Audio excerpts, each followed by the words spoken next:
session is brought to you by Nike, who encourages you to participate in the lives of America's youth. You in the zone, K.Griffey Jr. breaking it down. Junior jogging or in the zone, you need to get with it. You say potato, I say potato. Now what's a tater? That's just another saying for home run.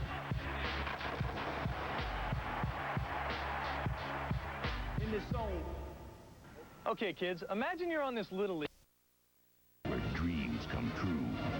You're watching Fox Sports.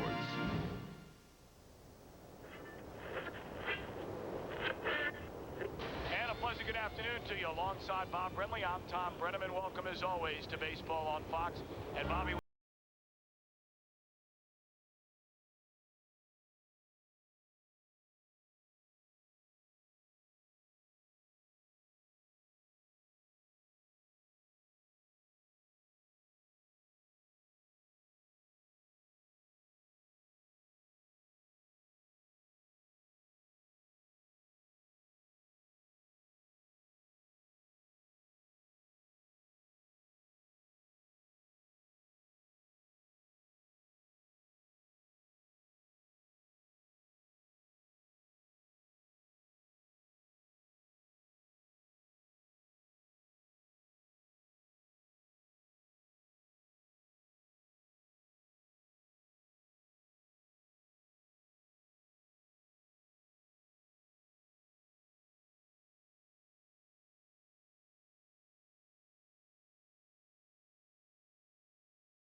Blue Eyes is back. Psycho, good to have you back here on the set. All right, Mark McGwire Mania is back as well.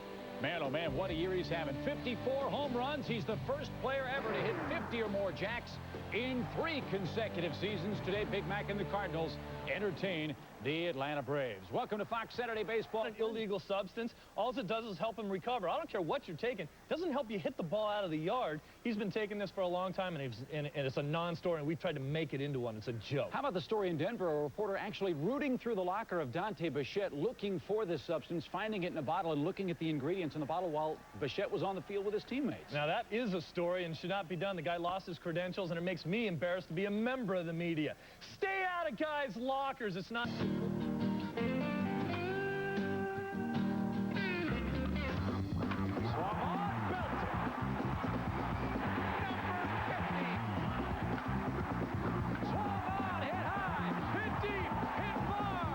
That I do have a shot. You know, I truly believe that for quite some time, if somebody got to 50 by September, they have a legitimate shot. Well, I'm not going to lie to you. I feel proud of myself because I am the first Latin American to hit 50 home run in the major league level. With all the attention, how are you keeping it all in perspective? It's just a game. It's a game that I've been playing since I was 9 years old. And that's the way I look at it. Do you still think McGwire has the edge? He hit his 53rd today. He's the man. You know, I told you that before, and we're going to keep it continuing. He's the type of the guy that can hit 5-6 home run in a couple of days. And, you know, he's hot right now. I mean, it's exciting. I mean, let's face it. I think everybody in America is watching. They're excited about it. And let's just have fun watching until the end of the season. As I said to you before, it's more important for me to go to the playoff, you know, and thinking about Roger Mario, Baby Ruth, who was the man. I mean, I hear from everybody. Let's just have fun. Go out there and have fun, and you guys, the media team, all America. Let's see what happens. Yes, indeed. The greatest show on earth is continuing. Sammy and Mark have been terrific stories. The other one, though, Randy Johnson and his American League. But as the Angels taught the Bombers this week, nothing can be taken for granted. And on this selfless team, That's an easy lesson. Our Susie Culver caught up with the Bombers this past week in New York.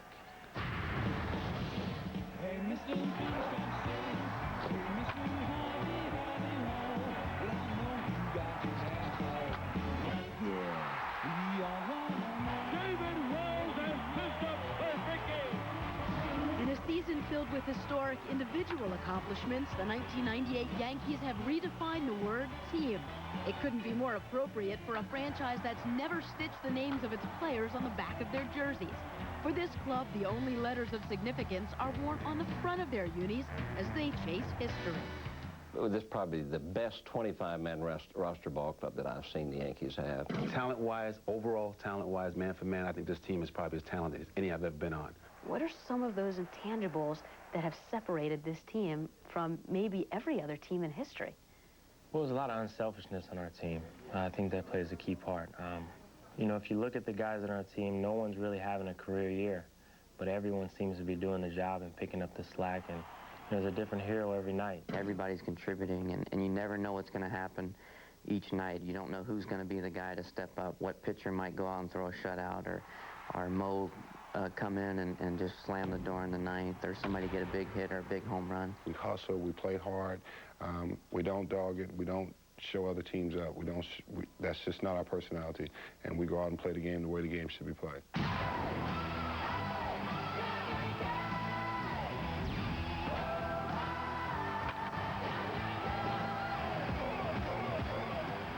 And if you're going to say the 78 team was the Bronx Zoo, how do you characterize this clubhouse?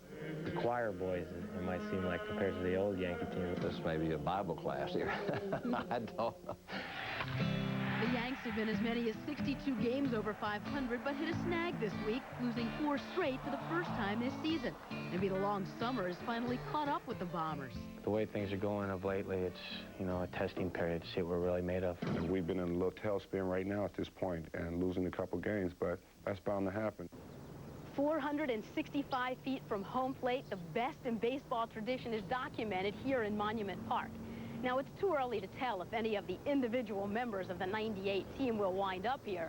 What we do know is they're going to leave a legacy of broken records. But will it matter if come October they don't win the organization's 24th World Championship? We know that we don't get it done, then it's going to be on us. And, you know, we might as well put a bag over our head because people are going to be screaming and yelling at us if it doesn't happen, but it's going to happen. Hey, New York, lighten up. The stock market's in a slump, not the Yankees. They won 97 ball games. Griffey and his Seattle Mariners in the Bronx to battle the Yankees. The Yankees have already topped their win total of last year as they chase baseball's all-time win record. Tom Brenneman and Bob Brenly are standing by from the Bronx with the call. And a beautiful Saturday in the Bronx it is. We're at Yankee Stadium for this matchup between the Seattle Mariners and the New York Yankees. And a pleasant good afternoon to you. Alongside Bob Brenly, I'm Tom Brenneman. Welcome, as always, to Baseball on Fox. Bobby, we thought this would be a great matchup back in April. Not so for Seattle. Well, it's been a disappointing season in a lot of respects, but anytime you talk about a Mariners ball club, it centers around offense, led by K.Griffey Jr. Perhaps he's fallen too far off the home run pace to challenge McGwire and Sosa, but talking about the home run race, we're going to keep you up to date on Mark McGwire's every at-bat today in St. Louis as the Cardinals take on Tom Glavine and the Braves, and we're going to just let you know everything that happens in big match, every at-bat in the ballgame today. Well, obviously, McGwire and Sosa, the story individually, but collectively, none bigger than the 1998 New York Yankees. The all-time single-season record for wins in a year held by the 1906 Chicago Cubs, 116 wins. And before all is said and done, the Yankees may turn out to be the best regular season team in the history of baseball.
You're watching Fox Saturday Baseball Game of the Week.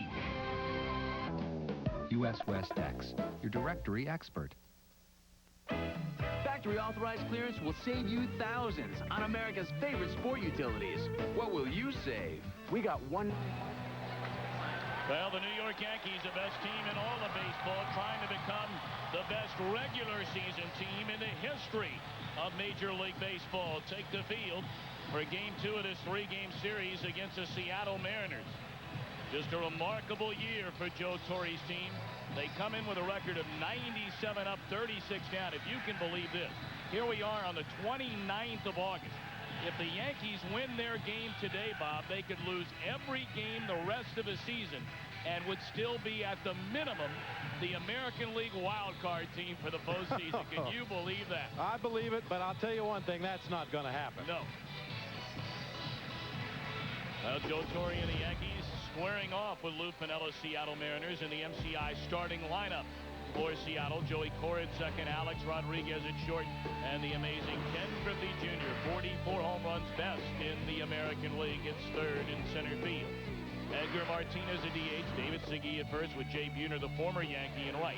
Russ Davis, the former Yankee, at third. Joe Oliver catching, and Rich Amaral, a late addition, is in left field. And they'll be squaring off with 14-game winner Andy Pettitte. Looking for win number 15.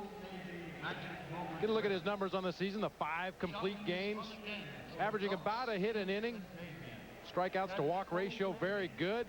This is one of the most devastating left-handed pitchers in the American League against right-handed hitters.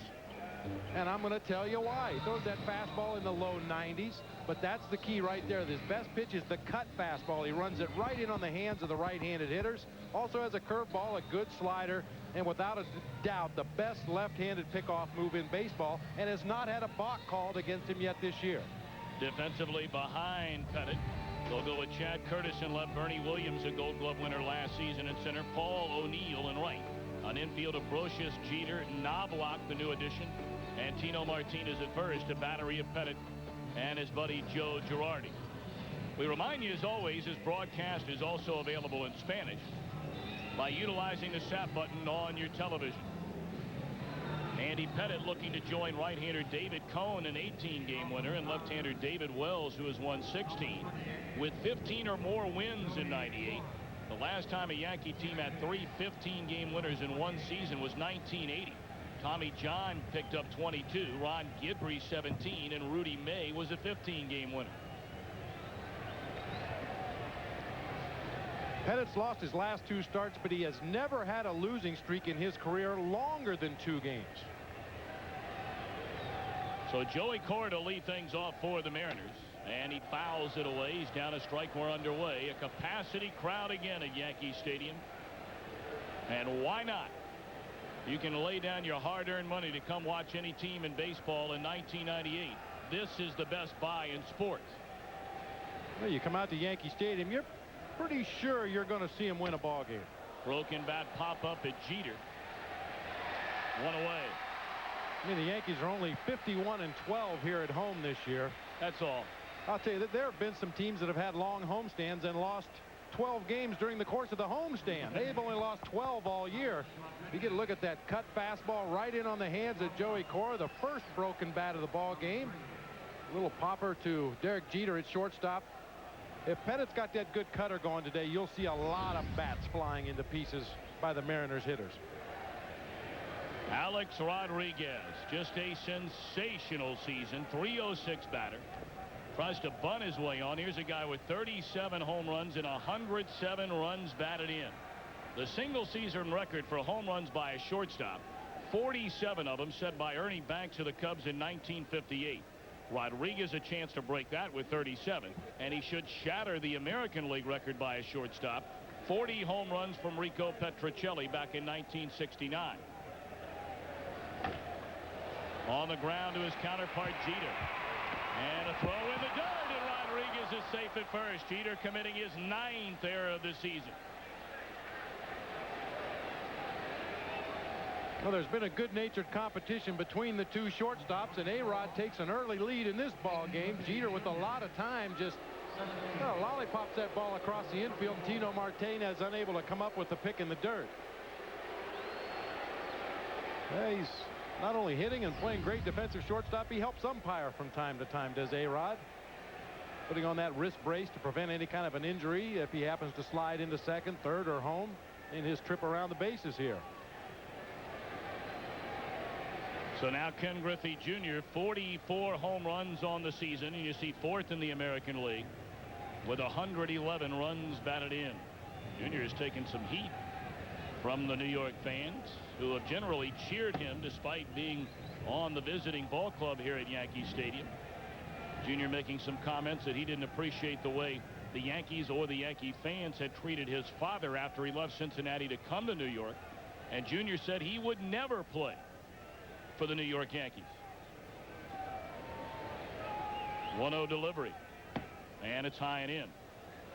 Jr. fell out of the home run race in early August. He went a season high 54 at bats without hitting a home run, and hit 3 in about a week and a half to give him 44.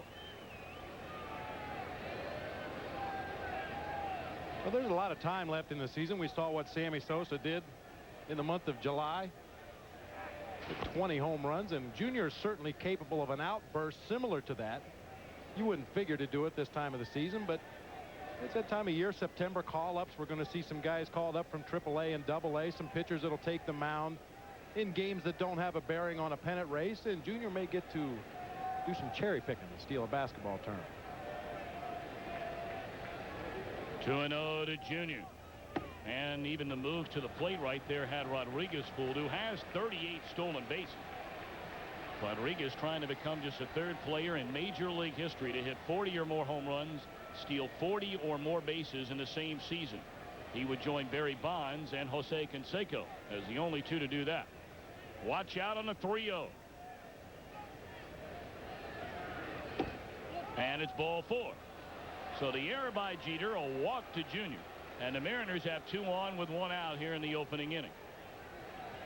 Tom, you mentioned that Alex Rodriguez was going back to first base as Pettit delivered the ball to the plate. That's just as effective as having the good pickoff move, because in effect that's what the pitcher wants. That's what Andy Pettit wants. He wants A-Rod to stay a step closer to first in the event of a ground ball. Be much easier for his infield to turn a double play behind him. If you have that runner going back to first base all the time, there's no reason to throw a pickoff throw over there. So now the batter, Edgar Martinez, 25 home runs, 86 batted in, and the average at better than 300, 304. Breaking ball stayed high. That Braves-Cardinal game, by the way, has gone to the last of the first inning at Busch Stadium in St. Louis. And as promised, right here on Fox, we'll be bringing you each and every Mark McGwire at bat in that ball game. So stay tuned. We'll have it coming up just in a matter of minutes. Your guy, Mark McGwire. That's who you picked to win it. I took my man Sammy. No, I'm winning. Yeah, you are. If the season ended right now, you'd have to buy me a dinner.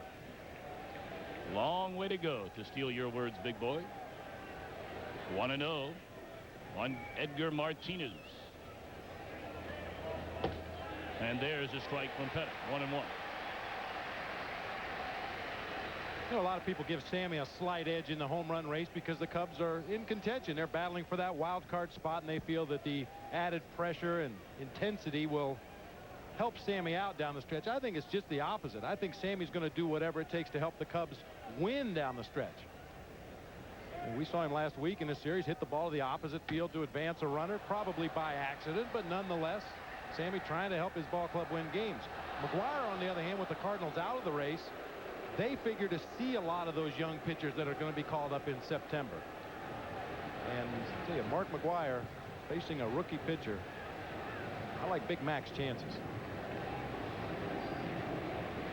There you see the updated home run race and a number of games left. All of a sudden, Greg Vaughn of San Diego has caught fire again. 1-2 to Edgar Martinez. Crowd comes alive here at Yankee Stadium.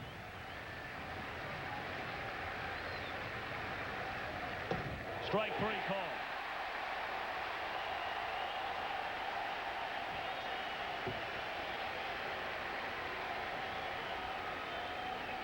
Seen more and more of this year from Edgar Martinez with 2 strikes. I think occasionally he goes up there looking for off-speed pitches. He's been caught looking at called third strikes with fastballs. A little cutter on the outside corner right there from Andy Pettitte.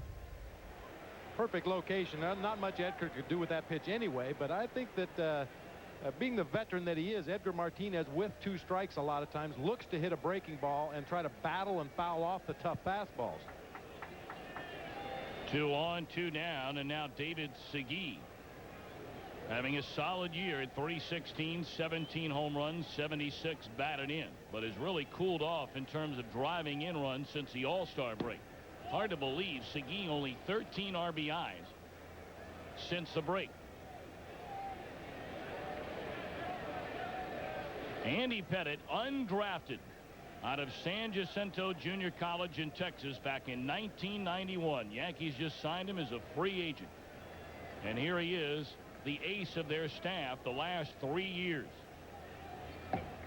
In fact, there has not been a bigger winner in all the major leagues over the last 3 seasons. Greg Maddux, Tom Glavine, you name the name.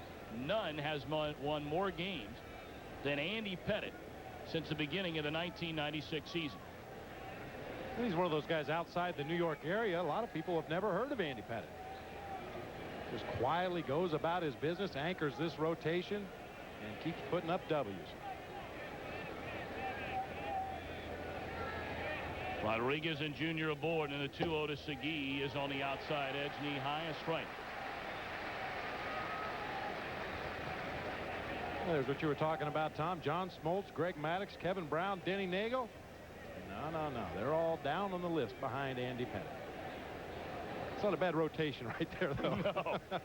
Take your chances in the postseason with that group. You got that right.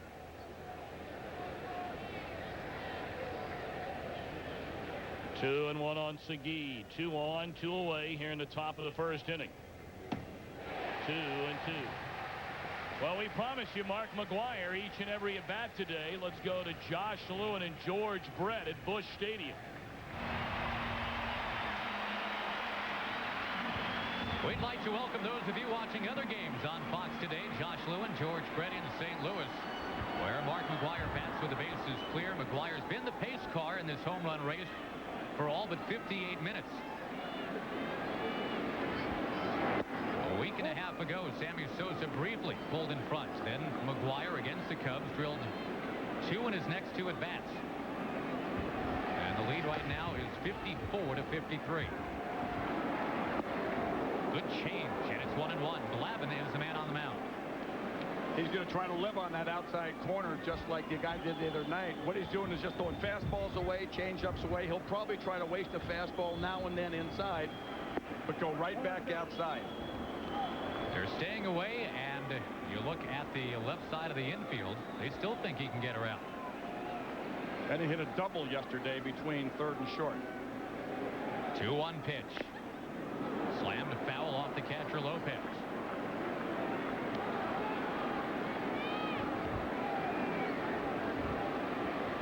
Sosa has crept back in it with a home run last night. But all eyes on McGwire here this afternoon. As again Glavine stays away. 3 balls, 2 strikes. There is Matthew McGwire, the 10-year-old son of Mark McGwire. He's got that blonde ambition thing going too. Everybody's doing it, dyeing their hair. Not Big Red. He takes strike 3 call. Getting over. And McGwire has a word or several for Sam Holbrook. That's what happens when you keep getting those balls outside. They throw one inside that scares you a little bit. Just makes you flinch. You don't see that pitch called a strike on a guy going for 61 home runs very often. Calm down, Mark. Calm down. No way. Who's been thrown? Who's been thrown? There are 45,000 people here hoping, praying it's not McGwire. They want to see him get a few more at-bats today. It was him. And there goes La Russa. McGwire still trying to get to Sam Holbrook. And he better be careful. We don't want to have a situation where this man gets a suspension following this.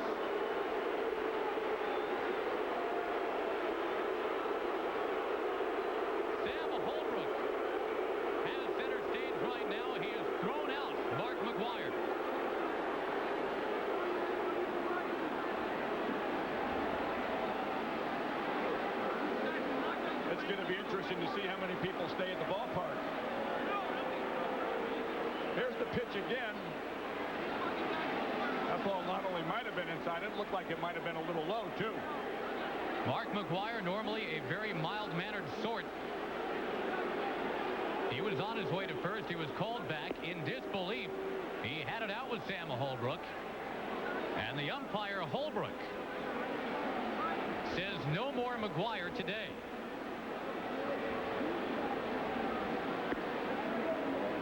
LaRussa will be escorted out as well. Having a hard time with this one, George. You've got 45,000 people that want to see McGwire. Now, obviously, Sam Holbrook makes a decision. We don't know what was said down there, but it better have been something absolutely unbelievable.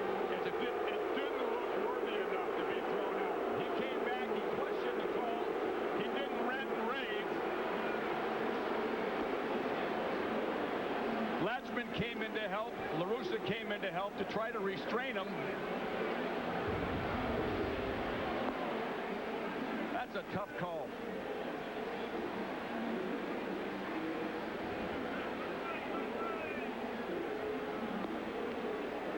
Do you throw Batman out of Gotham? That's what Sam Holbrook has just done here.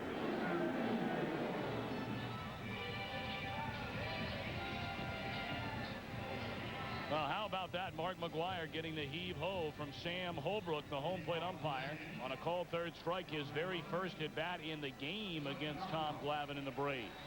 Meanwhile here, Seattle left 2 on in the top of the first inning. David Segui bounced into a fielder's choice, leaving Rodriguez and Griffey Jr. aboard. So now the MCI starting lineup for the Yankees. Knobloch at second, Jeter at short, O'Neill in right. Bernie Williams, the league's leading hitter, is in center field. Tino Martinez at first, a D.H. D.Strawberry. Latter third of Chad Curtis, Scott Brocious, Joe Girardi against the young right-hander Ken Cloud of Seattle. Ken Cloud looking to even his record at 9-9 on the season. Throws a couple of different fastballs. Four-seamer that he'll ride up high in a strike zone. A two-seamer that he'll try to sink and get a ground ball. Also has a curve, a slider, and a straight changeup. Lou Piniella called his right-hander the Bulldog.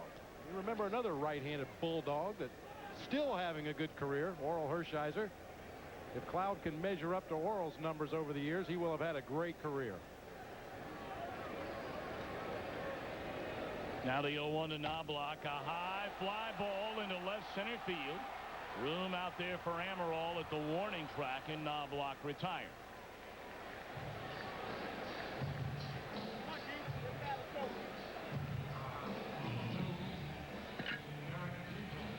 Well, of course, a week from tomorrow, Bobby, the NFL on Fox gets underway. And take a look at that. Huh. Got Howie Long and Chris Collinsworth, James Brown. Howie and Chris down there. Bradshaw on the other side. They're doing the pregame show from the Meadowlands next Sunday. First game of the season between the Giants and the Redskins. Catcher cam. I'm sure they've tried helmet cam in football. I don't think they'd last very long, though. I think they tried it in the World League. You know, the NFL, they're not going to let them do that. Now, I want to know, why aren't you invited to join them on the pregame? We're going to be in New York next week for the Braves and the New York Mets. Well, they have heard enough of my expertise on football to realize that I have no place with that group. Hey, let me tell you something. They get as many games wrong as you do. And you're just picking by strictly what, the animal or on the helmet? The helmets, yeah, the logos on the helmets.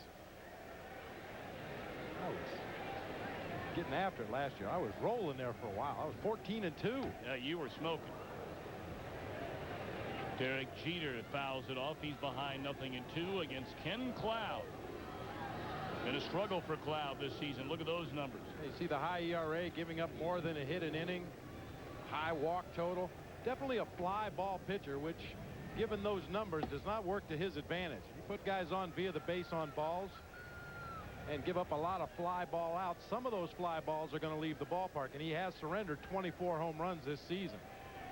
Jeter hitting at .331 and back up through the middle into center field. The beat goes on for Derek Jeter.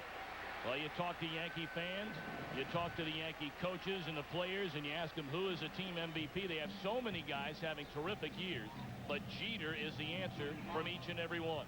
Well, not only is he doing it offensively, as those numbers right there show, but defensively, playing an outstanding shortstop. He made his 9th error of the season, but other than that, he has made all the plays, turned the double plays, anchored that infield up the middle. They've been asked to lead off at times this year, hit second, hit third. Wherever you put him in the lineup, he produces. That is Jeter's 173rd hit of the season, second in the league to guess who? Alex Rodriguez. He has one more than Jeter. In there, strike to Paul O'Neill. O'Neill at 309, 19 home runs and 99 runs batted in for the former Cincinnati Red. Came over to the Yankees in a deal for Roberto Kelly that has turned out to be one of the great trades in New York Yankees franchise history. O'Neill's .316 batting average, 5th all-time on the Yankees' career average list, behind guys like Ruth, Gehrig, Combs, and DiMaggio. Then O'Neill.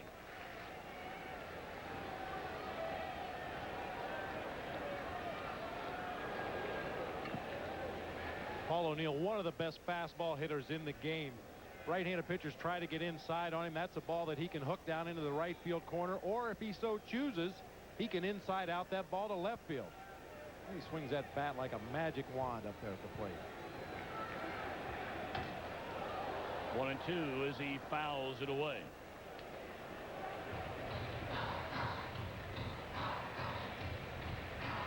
We'll be giving you an update shortly from Busch Stadium in St. Louis, where we understand a sellout crowd, many beginning to throw objects onto the playing field, disgusted about Mark McGwire not only being called out, strike 3 in his first at bat, but he started to argue with Sam Holbrook, the home plate umpire, subsequently thrown out of the game. Well, we're not sure exactly what transpired after the called third strike. Ball players are not supposed to argue called strikes. They do all the time, and normally an umpire will give you some leeway in making your case. But apparently McGwire stepped over the line. Fans aren't real happy at Busch right now. Runner goes, and O'Neill, a base hit in the right field. Jeter makes a left turn. He'll advance on to third. And the Yankees are at it again.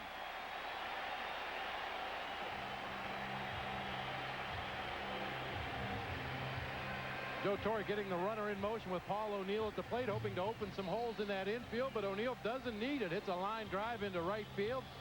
You know, the Yankees last year, when Joe Torre called for the hit and run, they were 10% better than the league average in success on hit and run situations. A lot of that is Joe Torre picking the right counts and the right personnel to do it, but the majority of it is the fact that the Yankees have players that, when given the hit and run, can get the bat on the ball, put it in play, and protect that runner.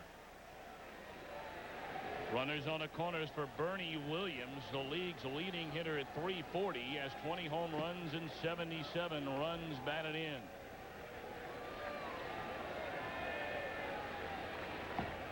Ball 1, low and away. Well, there's a pair to draw to. Bernie Williams with a 340 average, O'Neill at 311. First pair of Yankee outfielders to hit over 300 in 3 straight years. And there have been a lot of great Yankee outfielders over the years. Runners on the corners, and it's chopped foul behind the plate.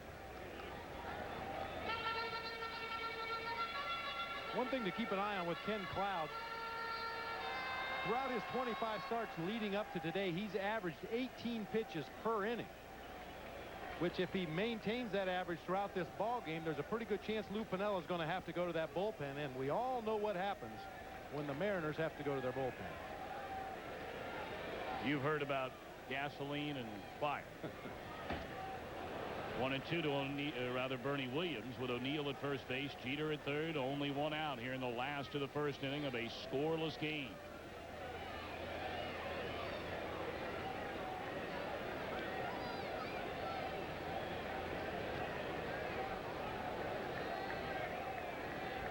See what Bernie's done with runners on the corners this year.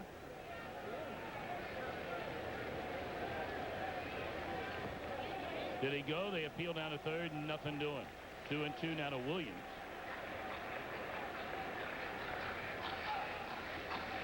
And Larry Young, the third base umpire, getting an earful from the Mariners dugout on the third base side of the field. And it's led by their ringleader, Lou Piniella. Of course, with a left-handed hitter, that third base dugout has the best view of whether the bat actually crossed the front of home plate or not. And apparently, Lou Piniella felt that swing was far enough to be called a swing. Well, Lou has been on quite a roll in his arguments with umpires of late. Started on this Seattle road trip in Cleveland. And if you didn't see that, we're going to give you a chance to take a look at it in a couple of moments here. Lou can put on a show like no other. Yeah, Junior told us earlier this year up in Seattle that Lou's mellowed this year. He doesn't lose his cool too often, but in the dog days of August, when your team is struggling, your true colors come out. Base hit into right field by Williams. Jeter will score. O'Neill on to third. And Bernie Williams has given the Yankees a 1-0 lead with his 78th run batted in. Well, we told you about Lou Piniella blowing a gasket Wednesday night. There you see, there's the first kick. There's, well, swing and a miss. Well, Lou, in his days past, was known to jerk the bases up out of their pegs and throw the bases. Said his wife was embarrassed. He said he'd never do that again, so he had to find something else to kick and throw around. So he whipped off his hat, played a little soccer all around the field, working his way back toward the mound now.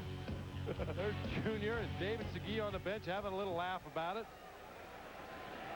You knew he wasn't going to stay cool all summer. No. Fastball up and in on Tino Martinez. Lou just celebrated his 55th birthday. Well, we have a lot of fun with Lou Piniella, and of course, he spent many years right here in the Bronx in just about every capacity imaginable. 2-0 to Tino. Well, the fans reacted to that first fastball up and into Tino Martinez, pushing him back off the plate. But that's what Ken Cloud needs to do to be effective. He has to work both sides of the plate. He has to make the Yankee hitters respect the fact that he's going to pitch inside. If he just tries to live on that outside corner, this Yankee team will wear him out. Outside corner, good enough for a strike there. Martinez, with 104 RBIs, has now driven in 100 runs in 3 consecutive seasons. First Yankee to do that since Don Mattingly did it 4 straight years in the mid-'80s. 2 on, 1 out, and a 2-1 is fouled off.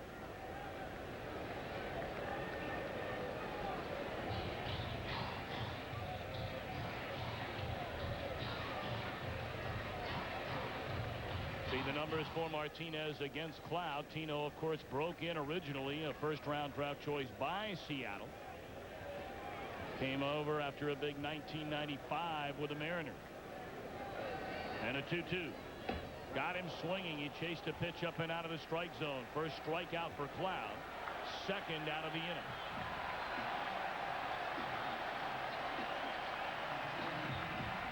That's a four-seam fastball we mentioned from Ken Cloud that he throws up in the zone. You can see that pitch was up around the letters and stayed up there. Very little movement on that four-seam fastball, and he throws it in a perfect location, getting Martinez to chase a fastball up the ladder. So now D.Strawberry, 22 home runs. He has 53 runs batted in. Runners on the corners, 2 away, and the Yankees looking to add to a 1-0 lead. Fastball, belt high, a strike. Well, with this first inning run here scored by D.Jeter, the Yankees in 64 games played here at Yankee Stadium have had the lead in the game 63 times. Jeez. I mean, you talk about home field advantage, but this is to an extreme. Now, Lou Piniella even told us yesterday they are by far and away the class of the American League like he hasn't seen in a very long time. 1-1. Fastball missed, blown away to Strawberry.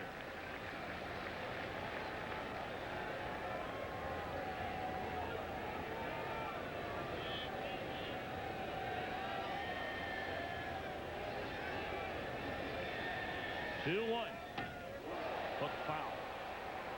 For the last time, Cloud locked up with D.Strawberry here at Yankee Stadium all the way way back at the end of April. How about this home run? 442 feet to dead center. Well, they call those the black seats out there in center field, painted black for the hitter's background to give a very good look at those pitches. And Straw deposited one about halfway up those bleachers. 3-2 now to Strawberry. Williams will start the engine over at first. O'Neill at third, and Chad Curtis hoping for a chance on deck.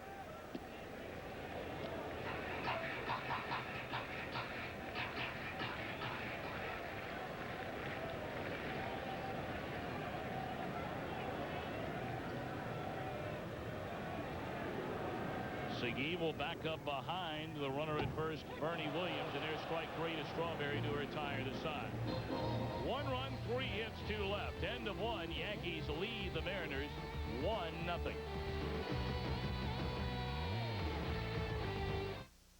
The season kicks off on Fox NFL Sunday as the Lions battle the Packers and the Cardinals take on the Cowboys. Pre-game coverage begins at noon Eastern, live from New York. Yankees a 1-0 lead. Seattle bats here in the top half of the second inning against Andy Pettitte. Mariners left 2 on in the opening frame against the New York left-hander. 1 pitch and 1 out. All right, now for the story in St. Louis, Azima game break time. Let's go to Chip Carey in our Fox Network Center. Okay, Tom and Bobby, you know this. St. Louis fans among the best in baseball, but they are understandably incensed. They all paid their good money to come see Mark McGwire hit, not the umpire throw him out of the ball game. They've littered the field with debris after about a 5-minute delay.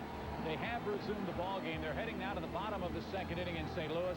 Dave Duncan's also been tossed from this game. It's still scoreless at Busch Stadium. What a story. I guess it now becomes the John Mabry watch for the rest of the afternoon. Yes, it does. In his pursuit of Roger Maris's record. I feel sorry for John Mabry. Every time he gets a start to give Big Mac a day off, the fans boo him every at bat. He never hurt anybody. It's not his fault. The John Mabry watch. I wonder if we'll be throwing to Busch Stadium in St. Louis for that throughout the rest of the afternoon. Well, he starts homering, you never know. Of course, Mark McGwire was actually given an extra game to eclipse the home run record. And a game rained out. They stopped playing a tie at Pittsburgh last weekend, so in essence McGwire would have a chance to play in 163 games, 1 more over a major league regular season 162 game schedule.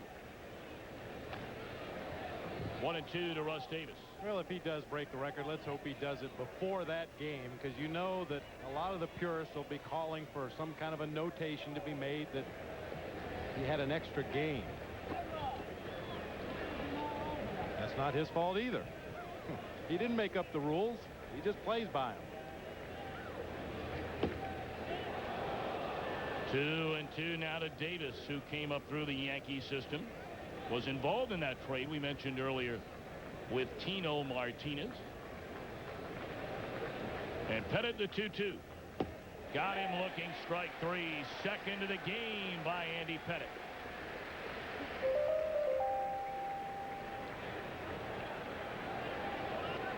Big breaking curveball from Andy Pettitte. He's got so many ways to go after hitters when he has all of his pitches working.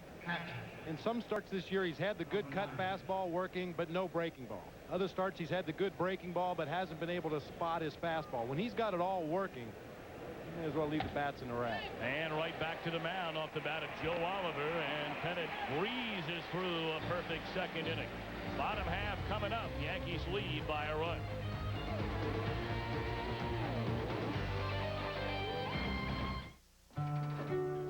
Team of the Week brought to you by MasterCard, official card of Major League Baseball and fan of the great American pastime.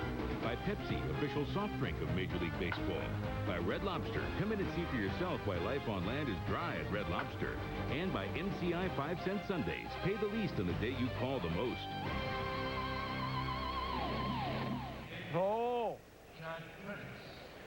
Get a look at Manhattan on what was in the early morning a cloudy day, and certainly some sunshine has broken through. They were calling for a lot of rain here over the weekend, and thankfully that has stayed away. A sellout crowd here today in the Bronx. A game we understand is not sold out quite yet tomorrow for the finale of this 3-game series. Ladder third in the batting order, Chad Curtis, Scott Brocious, Joe Girardi. Yankees lead 1-0. And a fast strike in there to Curtis, having a fine year. 9 homers, 52 knocked in, 21 stolen bases.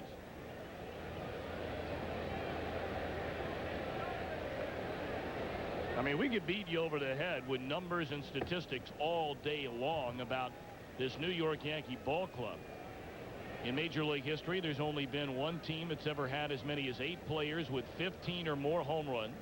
The 91 Texas Rangers had 8 back in that 91 season. But to give you an idea of how well-rounded this Yankee team is, they're the first ever in the American League with 5 players in double figures in not only home runs but also stolen bases. If Curtis hits one more, he'll join that group. And the only other club to have that many in double figures, the 1991 World Series winner from a season prior, the Cincinnati Reds. That 91 team didn't go anywhere under Lou Piniella.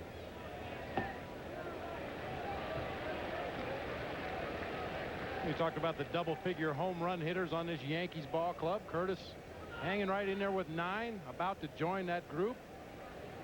You look at the other numbers. Like I said, Tommy, you hate to beat people over the head with them, but they just jump out at you. You heard Derek Jeter say in the pregame show, nobody really having a career year, but everybody having very, very solid seasons. They've got 7 players that have scored 70 or more runs. Showed you the home run graphic. 10 players have drawn 40 or more walks. 6 guys in double figures in stolen bases. There's just so many ways they can beat you without anybody having a standout year. Scott Brocious at .296, 17 home runs, and 82 runs batted in. Shows bunt and takes away ball 1. Brocious, an outstanding pickup by the Yankees. Came over after a down year in 1997 with Oakland. The 82 RBIs already a career high, and they've come from the 7th, 8th, and 9th spots in the batting order, and that's the most in the major leagues from those 3 spots in a lineup card.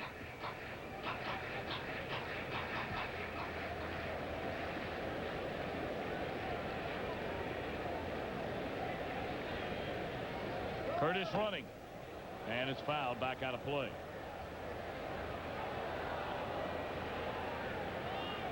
You know, we mentioned it before, the Yankees use the hit and run a lot. Joe Torre has a lot of confidence in his batters to put the bat on the ball, get the ball in play, and protect that base runner. Better than average team speed, especially with Chad Curtis. You mentioned the 21 stolen bases, but all up and down this lineup, perhaps with the exception of Tino Martinez, better than average speed for every player in the lineup. There's a fair ball down the left field line. Curtis on his way to third. Amaral retreats in the corner. They're going to wave home Curtis. And the cutoff man overshot by the left fielder Amaral. And Curtis scores on the double by Brocious. 2-0 New York.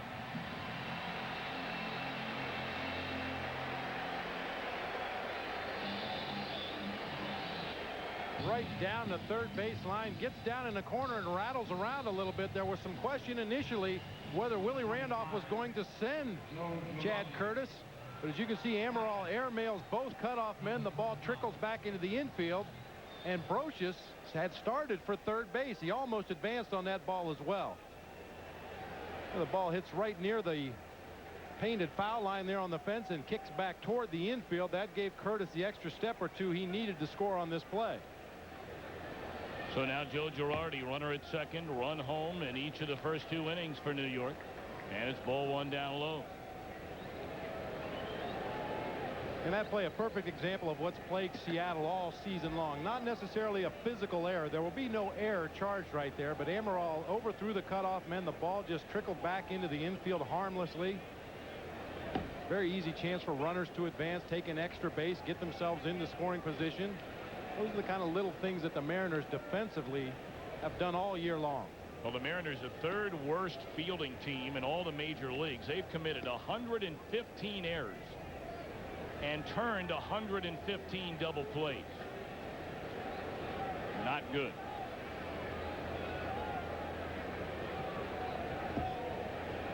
Two and one to Girardi. Well, Amaral, a utility player. He plays all over the diamond, but regardless of where a player plays, you got to hit the cutoff man. That's one of the fundamentals of baseball that you're taught from your first game in Little League. On a ball that gets by in the outfield, hit the cutoff man. And there were two of them there. Granted, Joey Cora is not a very tall cutoff man, but Alex Rodriguez is 6'5". 1.5. Cutoff man and a half, that's what you're saying? Well, that time Cora would have needed to get on Rodriguez's shoulders to catch that cutoff throw. 2-1 to Girardi. Brocious leads at second base, and he's going. And it's up the middle. Base hit center field. Brocious scores 3-0 Yankees. Boy, this is an aggressive Yankee team. We had a chance to catch up with Ken Cloud yesterday and asked him about the prospect of facing this Yankee lineup. I think with a lineup like these guys have, you really can't put too much emphasis on one guy because every single guy in this lineup can hurt you, whether it be by the base hit, the home run, stealing a base, hit and run, doing anything. They can do it all. And I think pretty much you have to focus and bear down on every hitter and really worry about getting him out. And we've talked many times in the past how a pitcher will have a breather inning. A lot of times you get down to the 7, 8, 9 hitter in a particular batting order. And, I mean, you still have to bear down. You still have to make your pitches, but you're not so concerned about those guys hitting the ball out of the ballpark or starting a runner, making something happen. I mean, this Yankees lineup from top to bottom, Joe Torre will use them all running the bases. He'll use them all hitting and running.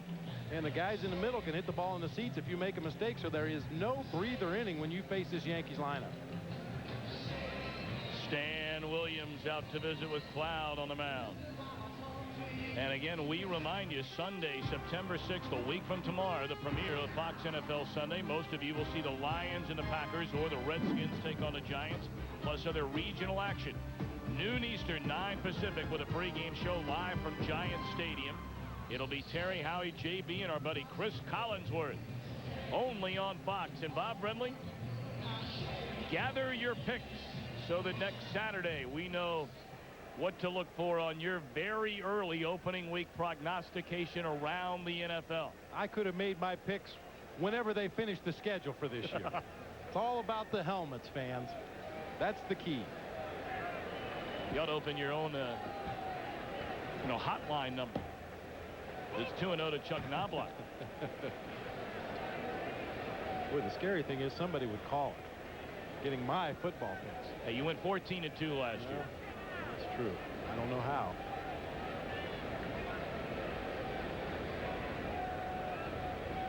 One and one, rather, to Knobloch. That one on the inside corner for a strike.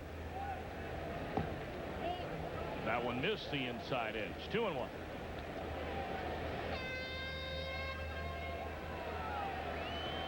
Knobloch, a big ball game in the series opener last night. 4 hits and 5 at bats. Scored twice, had a double. And his 17 home runs, the most by a Yankee second baseman since Joe Gordon hit 17 in 1943. On the inside edge, a strike. Knobloch's average, Bobby, way down from his career. Comes in only hitting .264, but most Yankee fans will tell you after a bad start, he has been outstanding. That's just what we mentioned earlier. You know, Knobloch not having a career year. Jeter having a good year, but you get the feeling that he's capable of putting up bigger numbers, and right on down the line. Just having nice, solid, average years. Chuck Knobloch leading the team in stolen bases and walks, which is obviously very key for a guy that hits leadoff in the lineup, and the 17 home runs, as you mentioned, most since 1943. There are a lot of most since on this New York Yankee club of 98. And this is a franchise, if you're one of the most since in this franchise, you're doing something. Fouled away down the right field line. 2-2 to Knobloch.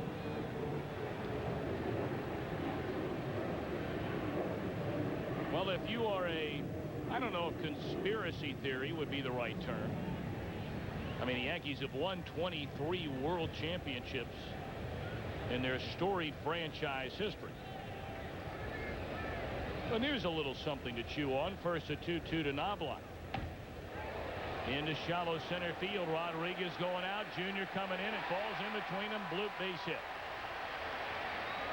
4 straight batters have reached off Ken Cloud to begin the second inning.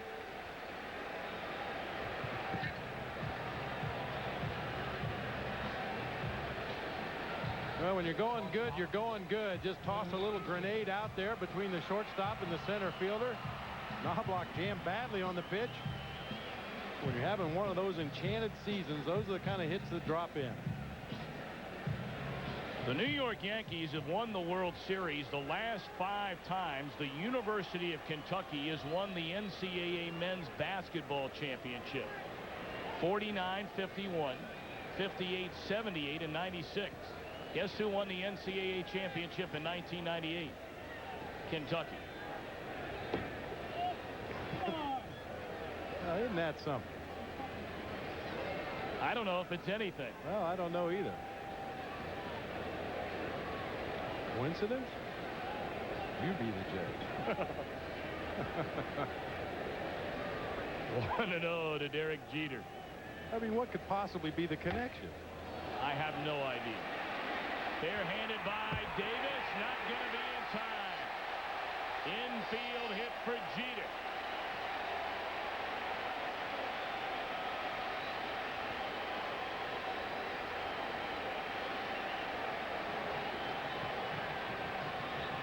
Well, stop me if you've heard this before, but when you're having an enchanted season, this is the kind of stuff that happens.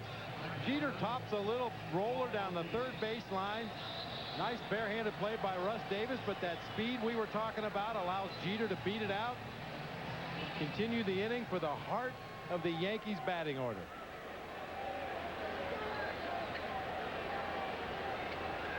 It's got to drive you nuts as a young pitcher. You make the pitch you want to make. 2 consecutive batters, and both of them reach. So now Paul O'Neill, who singled to right his first time up, and he pops it up. The third baseman, Davis, will give way to Rodriguez on the infield fly rule. 1 away. Boy, O'Neill had a chance right there to get RBI number 100. And nary a better situation than that right there. Couldn't do it. And normally O'Neill is a much more patient hitter than that. Swinging at the first pitch, a pitcher's pitch at that from Ken Cloud, and O'Neill will probably be the first guy to tell you that he got himself out right there. You see the Yankees with the bases loaded this season, a .357 team batting average, leads the major leagues. So now it'll be Bernie Williams, an RBI single into right field, his first time up. Yankees already a 3-0 lead, bases loaded, and only 1 away.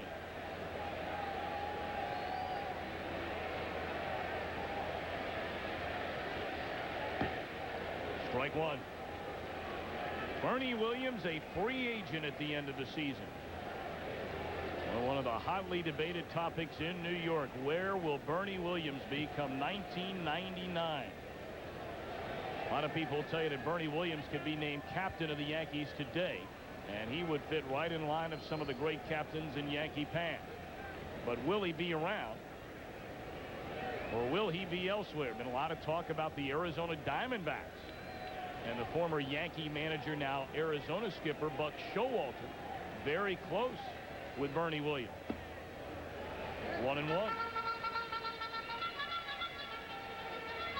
I got a feeling a lot of major league managers would get close to Bernie Williams if they had an opportunity to have him patrolling center field. Look, every year the average goes up. Yeah, if this guy plays another 30 or 40 years, he'll be hitting 500. 1-1. Pulled him with an off-speed pitch right there. 1-2.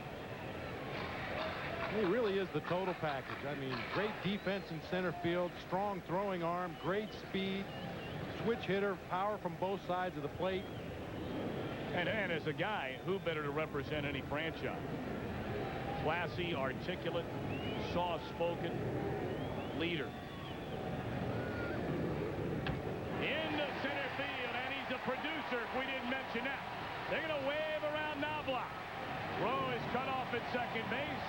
Williams 3 runs batted in the first 2 innings. And the Yankees lead 5-0. He waited so well on that off-speed pitch from Ken Cloud, kept his hands back, just lined the ball back through the middle of the field. A lot of hitters, when they see that hanging breaking ball, their eyes light up and they want to try to pull the ball in the seats, but Bernie just stays right on the pitch, keeps his head down, lines it back through the box into center field, driving in 2 more runs.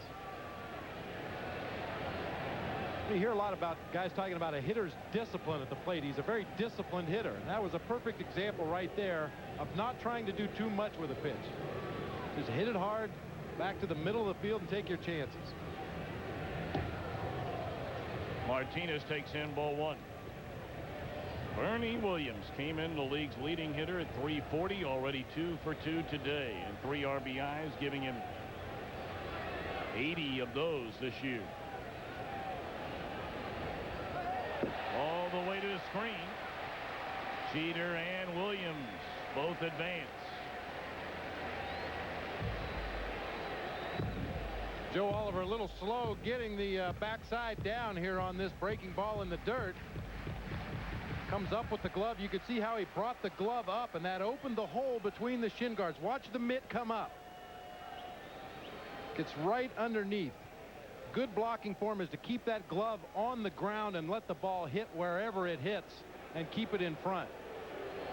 Now they're going to intentionally pass Tino Martinez with first base open. And load him up once again for Darryl Strawberry.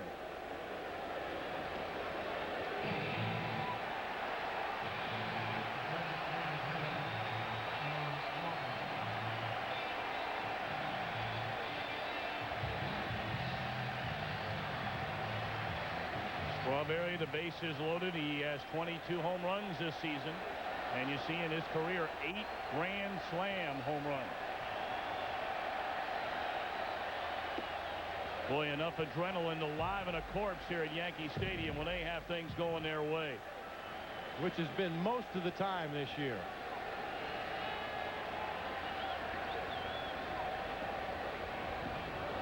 One and one to Strawberry. Strawberry broke in with the Mets, averaged 30 home runs a season from '83 till '91.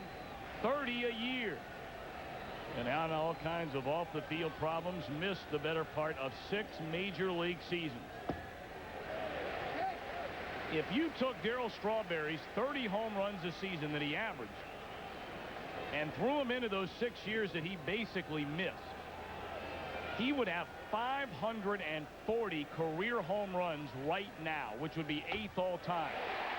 Into left field, making the play, Amaral, tagging and coming to the plate is Jeter, and gives Strawberry the run batted in. 6-0 New York.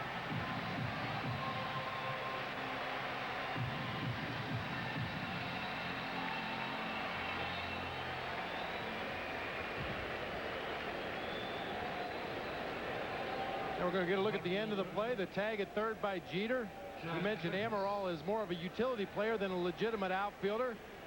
And Jeter slides right through the block. Attempt at home plate by Joe Oliver. Here's another look at the throw. It's on line, but a little bit late. Jeter's able to blast that left leg out of the way and score easily on the sac fly by Darryl Strawberry.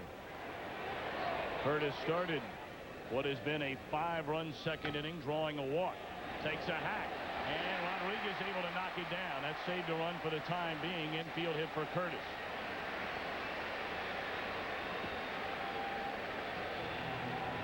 Well, sometimes when you have a utility player playing out of position, watch how many steps he takes. 1, 2, 3, 4, and then the throw. 5 steps before unloading that ball. A guy that plays more in the outfield would try to get himself into a position to catch the ball, take 1 step, and unload the throw to home plate.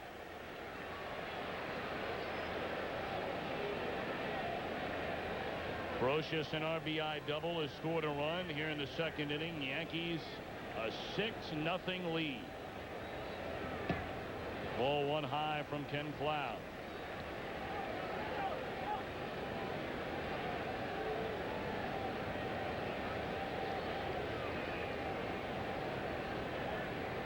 25 times this year they've scored 5 runs or more in an inning. 29 times they batted around. Sent 9 batters or more to the plate. There aren't many people complaining, I don't think, today, Bobby. The Yankees earlier this week lost 4 in a row, and you would think the sky was falling. Today they're trying to win their 4th straight game and going for their 98th win of this season. They won 96 all of last year. Straightaway center field. Junior with room, and that's that. 5 runs in the 2nd inning. We go to the 3rd, 6-0 Yankees.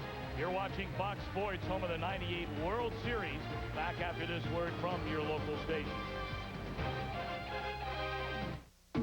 First half of the 3rd inning. Joe Torre has watched all season long the Yankees beat up on the opposition, and today through the first 2 innings anyway, no different. New York a 6-0 advantage with Andy Pettitte on the mound. Amaral looks at strike 1.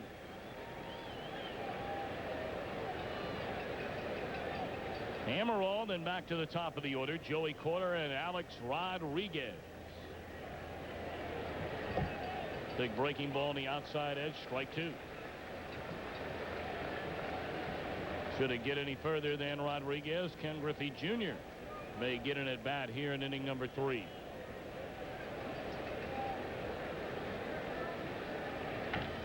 Line and caught by Derek Jeter.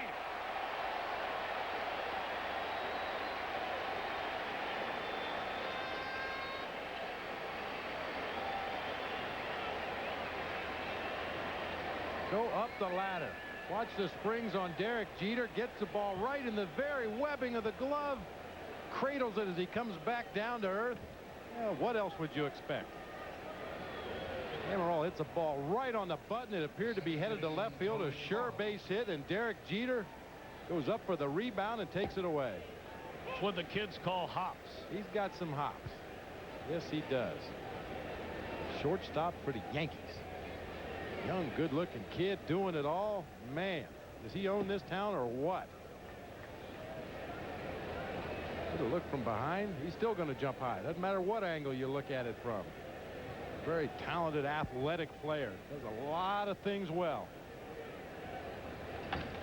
Back up through the middle, and Jeter won't get to this one. A single by Joey Cora. Heck, Jeter's even on the cover of GQ magazine this month. Even Bob Brenly has not been bestowed that honor of yet. Well, they wanted me to be on the cover, but I felt it was more appropriate that a current player be on the cover of GQ. Would that have been the swimsuit edition they wanted you to do? No. That's definitely not the case. So here's Rodriguez. He reached on a throwing error by Jeter in the 1st inning. Seattle threatened in the 1st against Pettitte, had 2 on, only 1 out, but failed to score. And there's ball 1 to Rodriguez. 1st in the league in hits, 5th in the league in home runs, 6th in the league in runs batted in.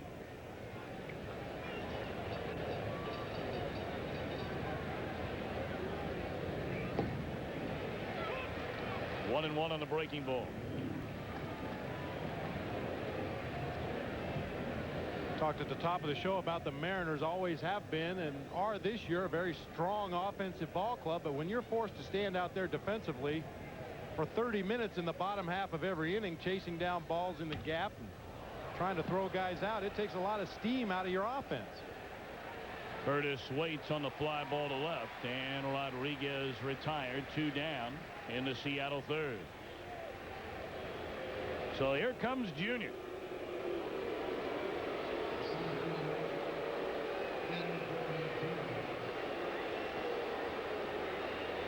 I don't think Junior's all that worried about getting booed in New York.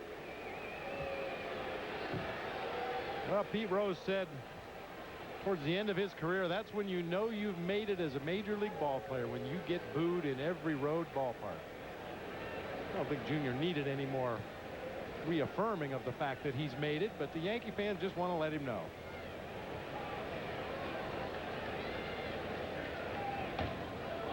The bat goes flying into the stands, and the ball is fouled back out of play. Hopefully everybody's okay down there behind the Yankees' first base side dugout.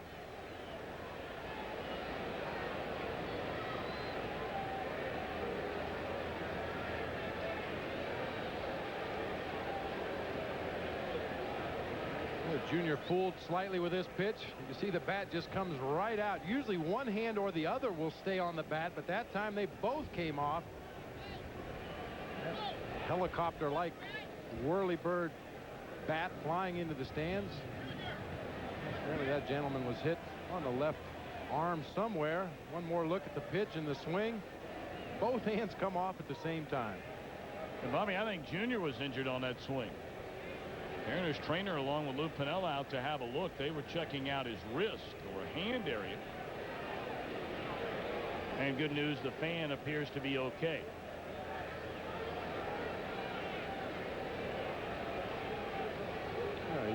He's okay, but somebody else got the bat. All he gets to take home is the bruise. The bat ended up 2 or 3 rows behind the gentleman that was hit by the bat. See the numbers on Jr. Only 3 home runs in the month of August. We told you he went better than 50 at bats without a home run. Well, that's the kind of standard that Ken Griffey Jr. has set for himself. Here we are saying he's fallen out of the home run race. We haven't even reached September, and he has 44 bombs. 0-2. Now the usher's taking the bat that was thrown into the stands by Jr. and place it away for safekeeping somewhere. Give it back to him probably relatively soon. And the gentleman who caught the bat, I'm sure will get one to replace it. Players are very picky about their game bats. They hate to lose them by flipping them up into the stands, and I'm sure Jr. will be glad to trade a bat, perhaps a ball, whatever it takes to get that gamer back. Jr. a unanimous selection as the American League's most valuable player last season, having MVP numbers this year, but more than likely won't win that award again. And he's gone on strike. We head for the bottom of the 3rd. Yankees lead 6-0.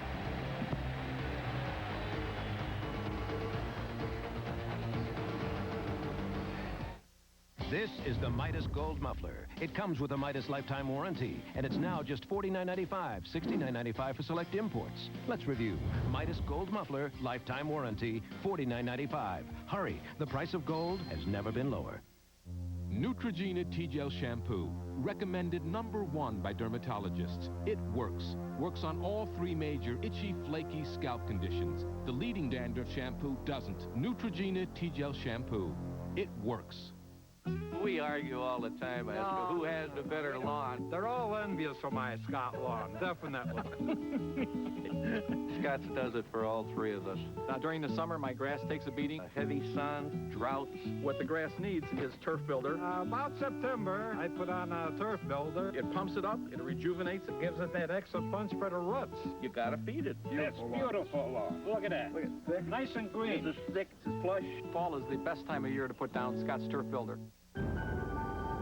When you ship with Priority Mail, it's a great way to save money. But what about other parts of the world? There's Global Priority Mail. And here's the best part. Give us a few days more, and you can save up to 70% over FedEx or UPS. So, what's your global priority? Try Global Priority Mail from the U.S. Postal Service. I talk to my mom every Sunday.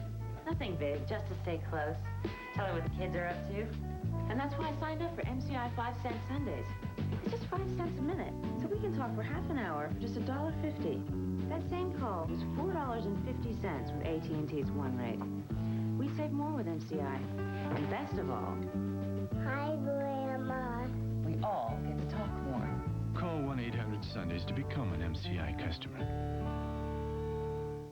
Critics are calling it a breakout hit. Come on, Foreman, go for it. Doors open, we can hear you. And we can see you. That 70s show, tomorrow after The Simpsons on Fox. Huh? They boo him because he said if the Yankees were the only team he was interested in, he'd retire. Yeah, I guess he's still angry from when he was a kid here or something. Watch it! Joe Torre explaining to somebody on that Yankees bench why the fans here at Yankee Stadium are booing Ken Griffey Jr. and then alerting everybody on the bench to watch out as that bat came sailing over the first base dugout.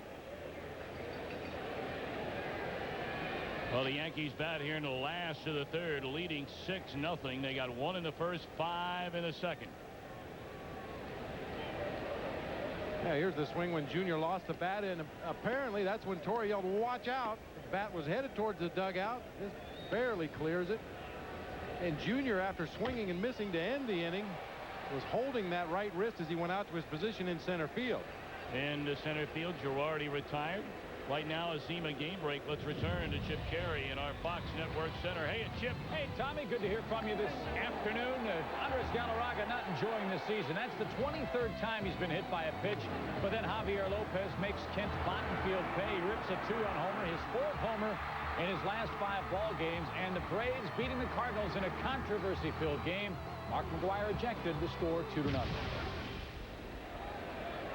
Well, what a year for Javier Lopez. All of a sudden, Bobby, we have thought for the last couple of years, but perhaps on a national scale, he's right there with the great catchers in all of baseball. Offensively, for sure.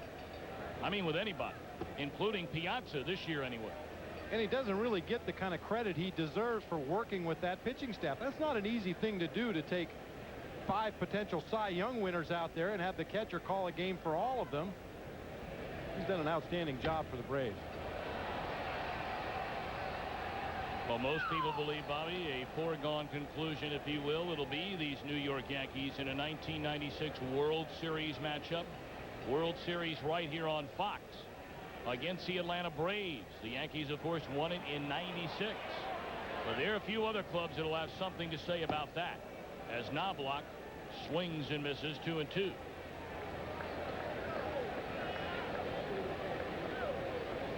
The Yankees clearly are rooting for the Texas Rangers to win the American League West. The Yankees have just beat up on Texas. They've won 8 of 11 games against the Rangers. And in the 11, they've hit 22 home runs and scored 83 runs. Almost 8 runs a game. But against Anaheim, they're 1 game under 500 in 11 meetings. The Yankees have lost 6 of 11, and they have only scored in the 11 games 52 runs. Their pitchers against the Angels batters are giving up nearly 6 runs a game. So I don't think there's a whole lot of doubt as to the Yankees want to win the American League West. Of course, you can always throw the regular season stats and numbers out the door when you head into the postseason, but those are some staggering numbers considering how the Yankees have dominated everybody else this year. You know, you look at the other teams that are in playoff contention.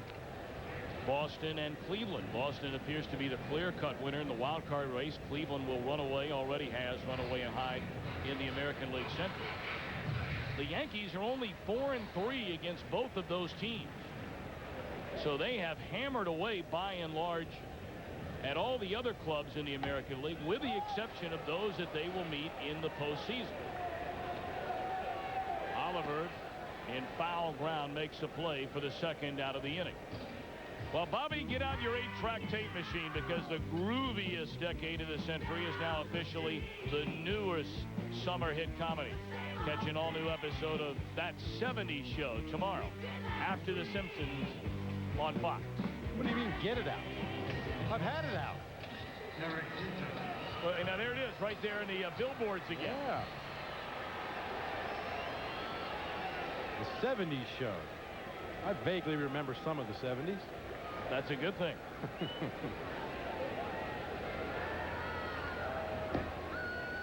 Jeter looks at a strike.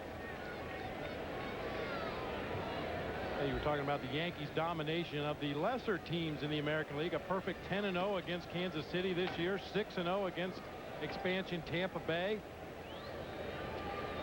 7-2 against Oakland. 7-2 against these Mariners. 8-3 against the Tigers.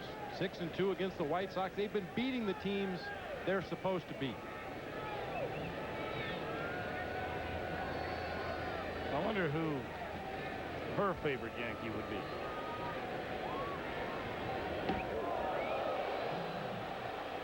Way inside, 1 ball and 2 strikes. Take a look at that. Derek Jeter? You'll have to take a number there, sweetheart. I don't know about that blue hair thing. Yankee blue. Said what a great athlete Jeter is. He shows his athleticism getting out of the way of that pitch. That's somebody's daughter. Blue hair. 1998. Let's go.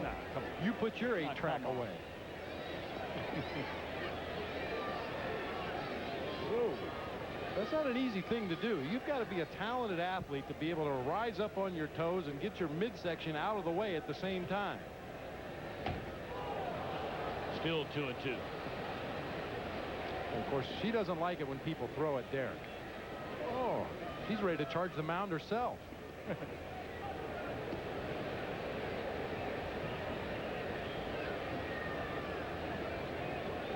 Everybody's got a favorite player.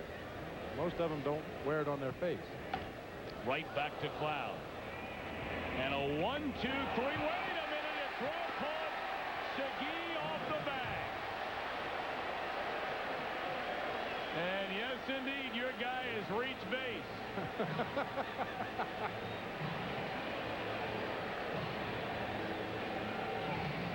Tap back to the mound. Jeez, I can't believe it. He threw it away.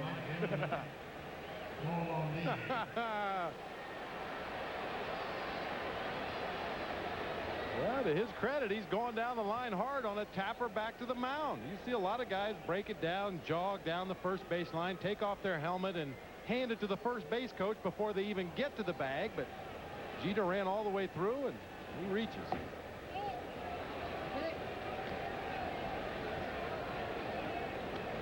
Just a little overhanded toss, not much to it, but pulls Segui off the bag, and he's not able to reach back and apply the tag.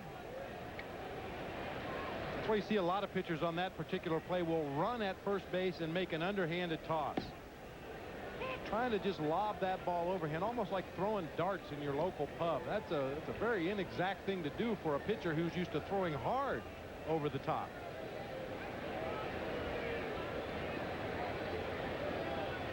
One and one to Paul O'Neill, 1-2 in the game. And now 2 balls and a strike. There's that little overhand toss again. See, that's an unnatural motion for somebody who's used to using a full windup and throwing the ball hard over the top. Much easier play to grab that ball, take 2 or 3 steps toward first base, and as your momentum is carrying you that way, just make a good, strong, underhanded flip to the first baseman. No problem.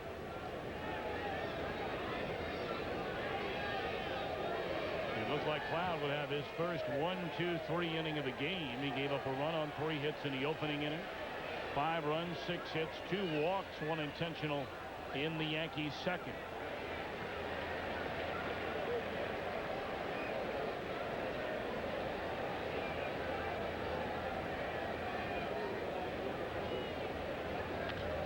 Base hit right field. Jeter will advance on to third base. Second hit of the game for O'Neill. And the 10th for the Yankees against Cloud in 2 2/3 innings. Now, that goes without saying, you cannot give this Yankees offense more than 3 outs in an inning. Cloud's error has opened the door. 2 runners on base now. The number 4 hitter at the plate. There's no guarantee you're going to get out of this inning without allowing a run to score. Forget 3 outs or more. The Yankees scored 5 runs before 2 were out in the second inning. Cloud approaching the 90 pitch mark. He's thrown 87. We're only in the bottom of the 3rd inning. Bernie Williams 2 of 2, a pair of singles, 3 runs batted in. And he looks at ball 1 away. See that average up to 343 now for Williams.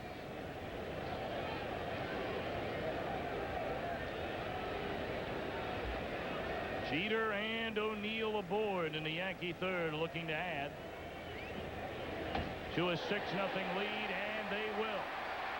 Scoring is Jeter. Williams on his way to second. O'Neill to third, and in the first 3 innings, Bernie Williams 2 singles, a double, 4 RBI.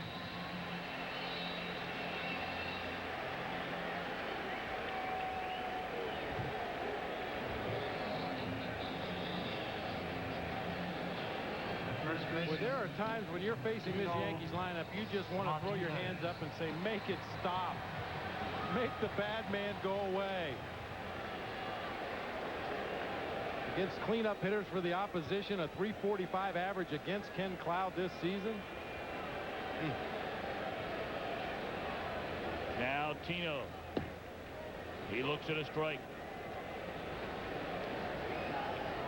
Well, in last night's game, every Yankee in the starting lineup had a hit prior to the 4th inning as Bob Wells begins to get loose.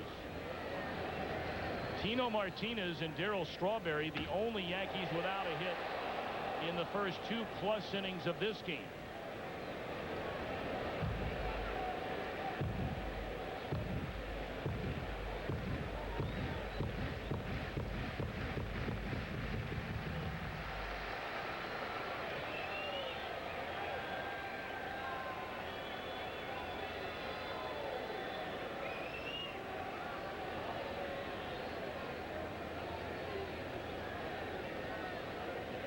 Oh, 2 to Martinez. Popped up behind the plate. Oliver fires away the mask, and the inning is over. Well, it's not only been a cloudy day for the Seattle right-hander, it's been a monsoon here at Yankee Stadium. Yankees in front 7-0.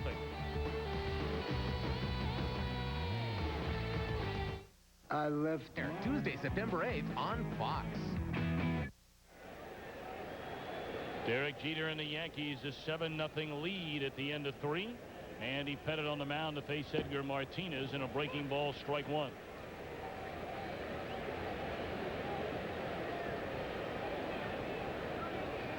Edgar called out on strikes in the first inning with 2 aboard.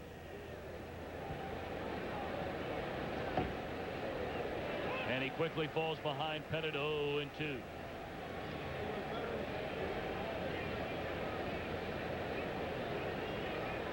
Hey, Tommy, you said it earlier that you talk to the Yankee players, the coaches, talk to Joe Torre, you talk to the writers that cover the Yankees. Who's the most valuable player? That man right there, Derek Jeter. And he showed us why in the bottom of the 3rd inning. I mean, it's easy to put up numbers. It's not easy to put up numbers, but that's one thing, to have nice offensive numbers, to play your position well.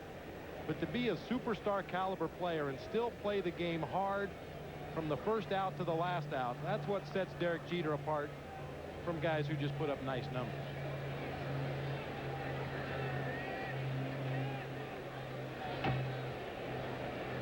On the ground, foul wide at 3rd, and Joe Torre, the manager, certainly appreciates what Derek Jeter has meant to this club. Our Fox sounds of the game. Nice going. You made the inning. You don't have to tell Derek Jeter to run hard on every ball put in play. 2 outs in the inning. It would have been a very easy thing for Derek Jeter at this point in the season to jog down to first base. David Segui would have fielded that errant throw, got back to the bag, and they still would have retired him. But Jeter hit the ball back to the pitcher and ran hard all the way to first base. Broke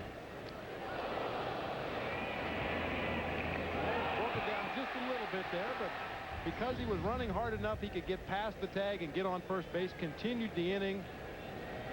And made her day. Made her day. There's a lot of day left. She may be up and out of that seat a few more times before the day's over.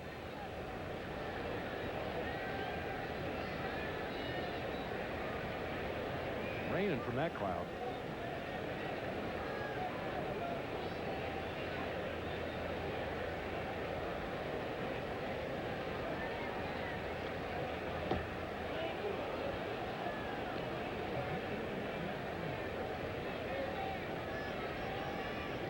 Well, Ken Cloud's going to have a lot better days than this in his career. He's a guy that the Mariners are talking about building their pitching staff around in the future.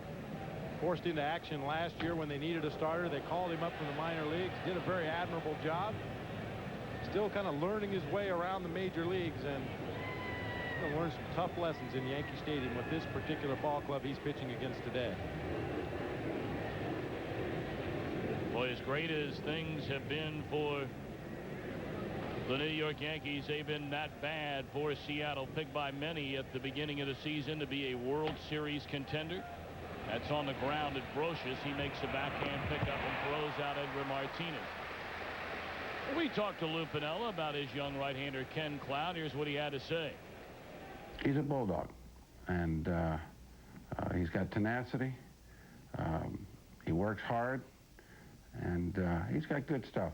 He shows inexperience at times. That comes with being a young pitcher. But once he gets over that, I think you'll see his career as a pitcher mushroom.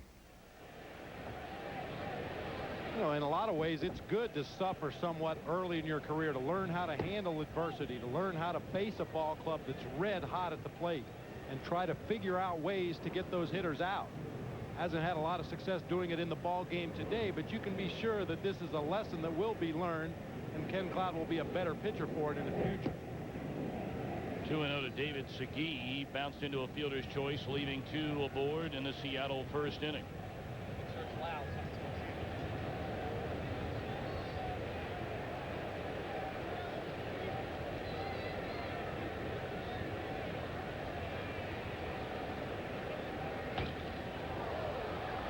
In the air, right center field. O'Neill will wave off Bernie Williams, and that's out number 2.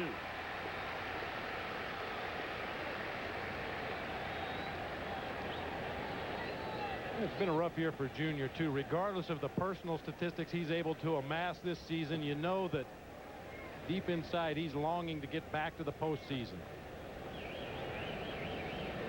And with Randy Johnson as their ace left-hander when the season began, many thought that Edgar Martinez and the Mariners would again win the American League's Western Division. They were champions in '95, advanced to the American League Championship Series.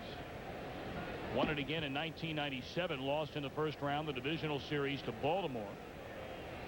And going back to the very beginning of spring training, when the decision was made not to give Randy Johnson a long-term contract, Johnson began pouting and causing serious problems within the clubhouse. Fly ball into left field. Curtis is there, and the inning is over. Talk more about that when we come back. Middle of the 4th here in the Bronx. 7-0 New York.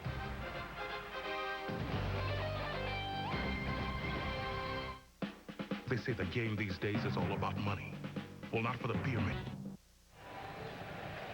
Well, we're back in Yankee Stadium. A 7-0 Yankee lead as they bat in the bottom half of the 4th inning. Tom Brenneman alongside Bob Brenly, and pretty much business as usual for the Yanks again. Well, that's what you expect coming into Yankee Stadium, where they have been almost unbeatable this year. The Yankees jump on Ken Cloud early and often, take advantage of every opportunity, create some of their own opportunities, exactly what they've been doing all season long. D.Strawberry leading things off here in the bottom half of the 4th inning. A count of 1 ball and 1 strike.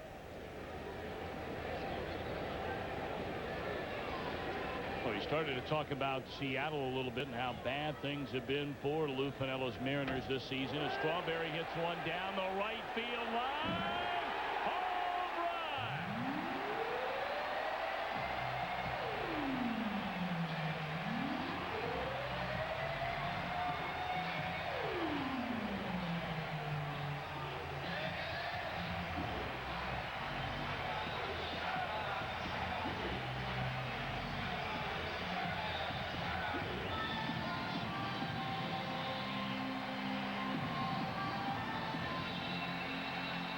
What a renaissance season it has been in limited playing time this season for D.Strawberry. He's tied Tino Martinez for the club lead in home runs with 23.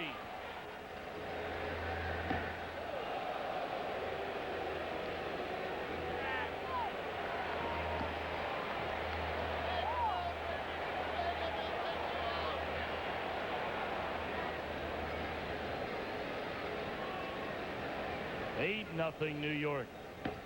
2-0 to Chad Curtis. Good look at Straw's swing from the side. Any New York baseball fan is very familiar with the high leg kick, the long arc of the swing. Allows him to hit the ball from foul line to foul line with power. That particular time, an off-speed pitch. Hung on the inside part of the plate. Straw was able to keep it fair. Just did hit the fair pole down the right field line. There's the high leg kick, the buggy whip. That extension through the ball that gives it that great carry, and the ball hits right on the pole and drops back onto the field. You know, Bobby, we started to talk about it a little bit earlier as Curtis pops it up. Should be the first out of the inning. And it is. But, you know, Strawberry with the Mets, when he averaged the 30 home runs a year from 83 to 91, as you get a look at that patented cut. If only he had been able to keep his life off the field as straight as it was on the field, because, I mean, we truly would be talking about one of the great sluggers in the history of baseball if he could have continued averaging 30 home runs a year of basically 6 years that were wasted, as we brought up earlier. You tack on the number of home runs, 331 after that one a moment ago. But, Bobby, we'd be talking about a guy with 540 career home runs. There is no one playing in the major leagues right now with 500 home runs or more. And Strawberry still has a lot of good baseball left in him. I don't think there's any denying that. Well, that was the kind of projection that was hung on him early in his career, even before he had established himself as a legitimate major league player. Just coming up through the system with the Mets, they said this is a guy that could hit 500 home runs in his career. Of course, everybody kind of poo-pooed it off at the time, but as you said, Tom, had it not been for that downside of his life and career during that 6-year period, who knows? He may have hit more than 30 a year in the prime of his career. And it may mean the difference when all is said and done, and Strawberry, certainly give him credit. His life is finally together now, on and off the field, but it may mean the difference. And for a lot of you youngsters out there, you may call it corny, call it whatever you want. A very valuable lesson to be learned from a guy like Darryl Strawberry. Had he kept on the straight and narrow, this guy would be a first ballot Hall of Famer. As it is right now, he may have a tough time getting in.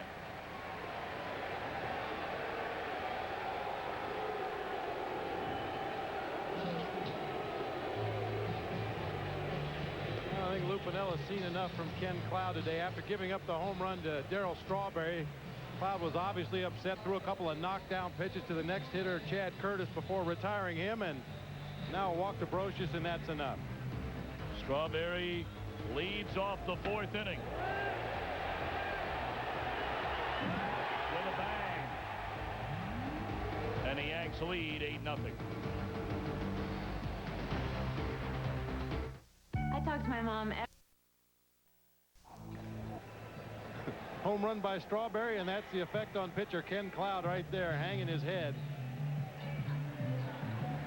Lupinella came out to the mound to get him. Ken goes back to the bench, very frustrated with himself. Appeared to have fairly good stuff today, but the Yankees just never gave him an opportunity to get on track. Yeah, this offense will do that to a lot of starting pitchers.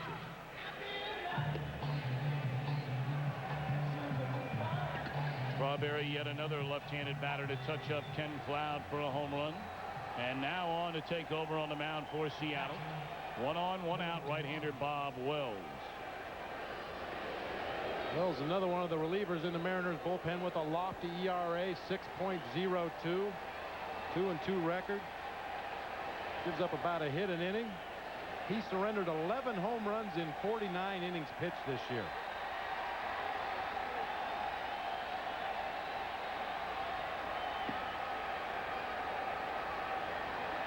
Joe Girardi looks at ball 1. Girardi, an RBI single, later scored in the 5-run second inning, as you see the numbers on Wells. And Girardi flied out to center field in the 3rd.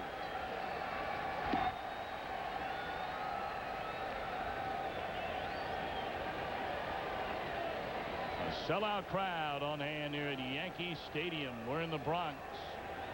Fox Saturday Baseball on hand as the Yankees lead 8-0 in the last of the 4th inning. New York in search of its 98th win against just 36 losses on the season.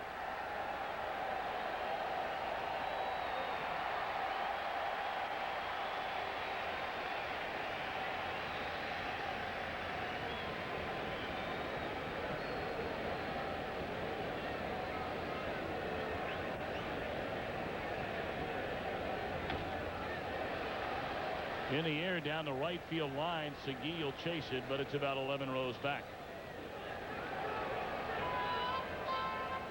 Well, 8 runs is not an insurmountable lead for the Seattle Mariners, but you get the feeling the way Andy Pettitte has been pitching in this ball game, and the way this Yankee offense takes advantage of every opportunity, you really get the feeling you're not going to see a big comeback.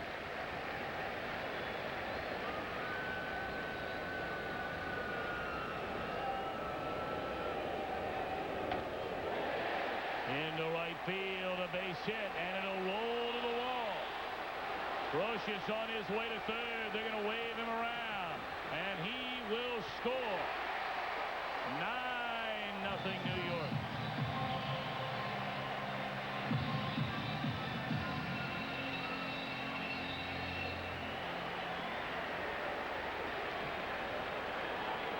Even Joe Girardi, a guy whose playing time has been cut drastically this year by the emergence of Jorge Posada behind the plate, a switch-hitting catcher.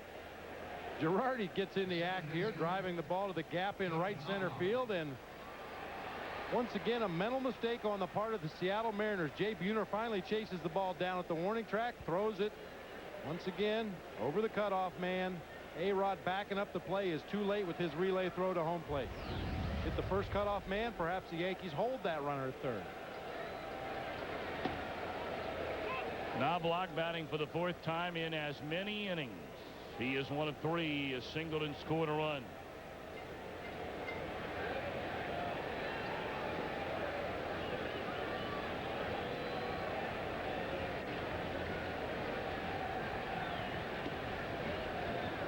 Scott Brocious, a runner at first base on Joe Girardi's double.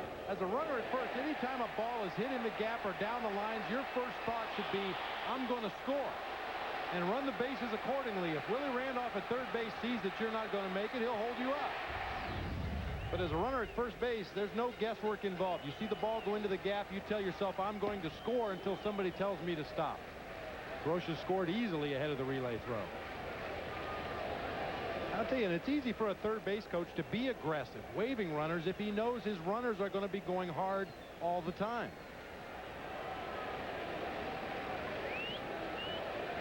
Two and 1 to Knobloch, 1 away with Girardi at second base. This one may be playable for Segui. And he got it. Pretty nice play right there by David Segui. Buhner still feeling the effects of an injured knee that required surgery earlier this year, and he's not nearly the defender he has been in years past. Now, this was a great play by David Segui, looking up into the afternoon sun here at Yankee Stadium, making the backhanded catch. A little lower perhaps than he wanted to, but makes the play nonetheless. Jay Buhner nowhere to be seen in your picture, Tom. He had a long way to run. Shaded over into the gap in right center, and Buhner just comes into your picture right at the very end. Well, here's Derek Jeter. Jeter has been aboard 3 times. A pair of singles, has scored 3 runs.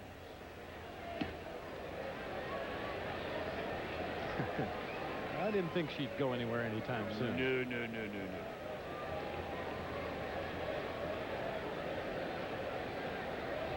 Jeter, with the 2 hits in the game, has gone by Alex Rodriguez for most hits in the American League, and that's a foul ball.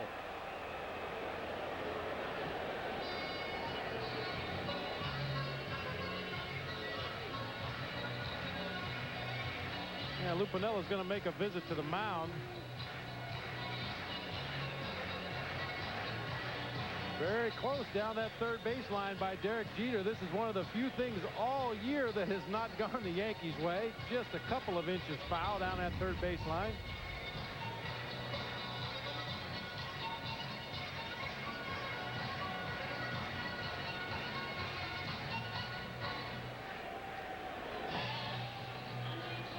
Well, they want to know if Wells is going to be all right.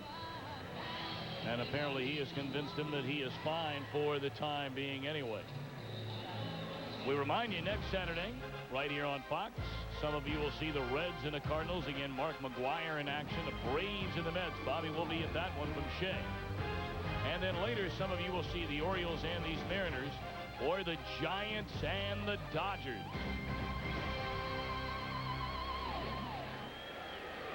Well, what a battle ongoing in the National League for that wild card spot. The New York Mets and the Cubs dead even with a month to go in the season. The Giants only 2 games behind. And the Giants expecting a big lift very soon. Sean Estes, their left-handed ace pitcher, scheduled to make another rehab start and then rejoin the Giants in the midst of that wild card race. Well, the Dodgers only 7 back. And the Dodgers were looking at that 4-game weekend series that started last night against the Mets as really their last chance. That game went into extra innings before the Mets finally came away with the victory. A 5-4 final. Jeter in the air to right field. Pretty well hit. Buhner at the wall. Goodbye.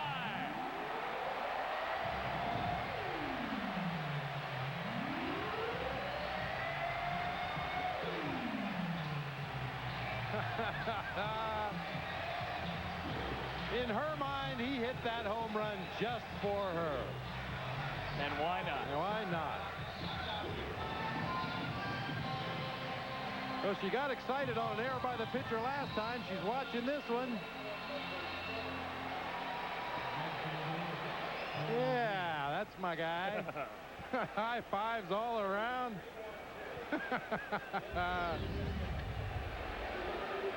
Oh, that's great stuff. Now Paul O'Neill, he looks at a strike.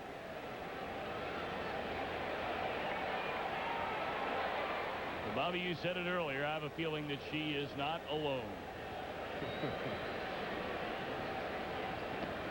Well, we know one thing.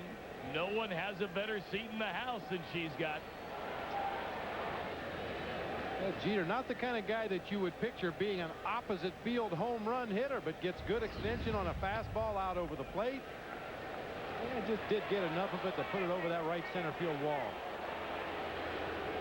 And now Lou Piniella is going to make a pitching change.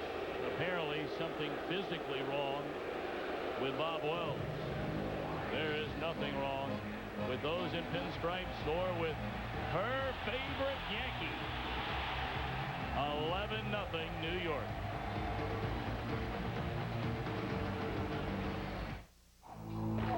How do you get this equipment to these troops when there's a river between? The season is through. It could happen at a ballpark near you. Don't miss a home run. Don't miss a minute. Keep pace with the race. Log on to MajorLeagueBaseball.com. Tomorrow, it's a can't-miss Simpsons.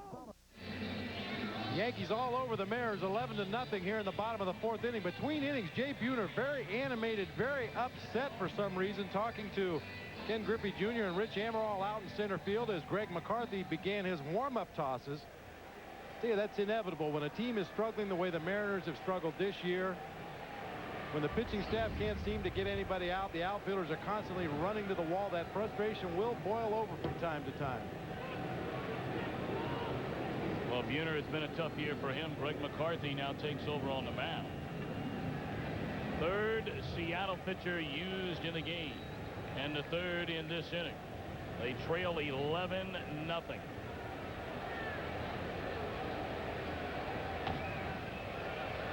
Back to the mound, and the inning is over. 4 more Yankee runs. 2 off the bat of Derek Jeter. We go to the 5th, 11-0 Yankees.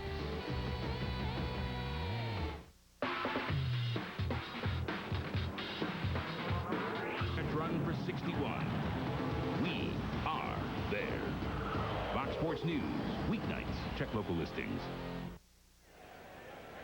Back at Yankee Stadium, Seattle comes to the plate here in the top of the 5th inning. Derek Jeter and the Yankees an 11-0 lead. Andy Pettitte has only allowed 1 base hit. And he faces Davis, Oliver, and Amaral here in the 5th inning. The only hit, a 1-out single by Joey Cora into center field in the 3rd inning. And for Cora, he has now hit in 15 straight games for the Mariners.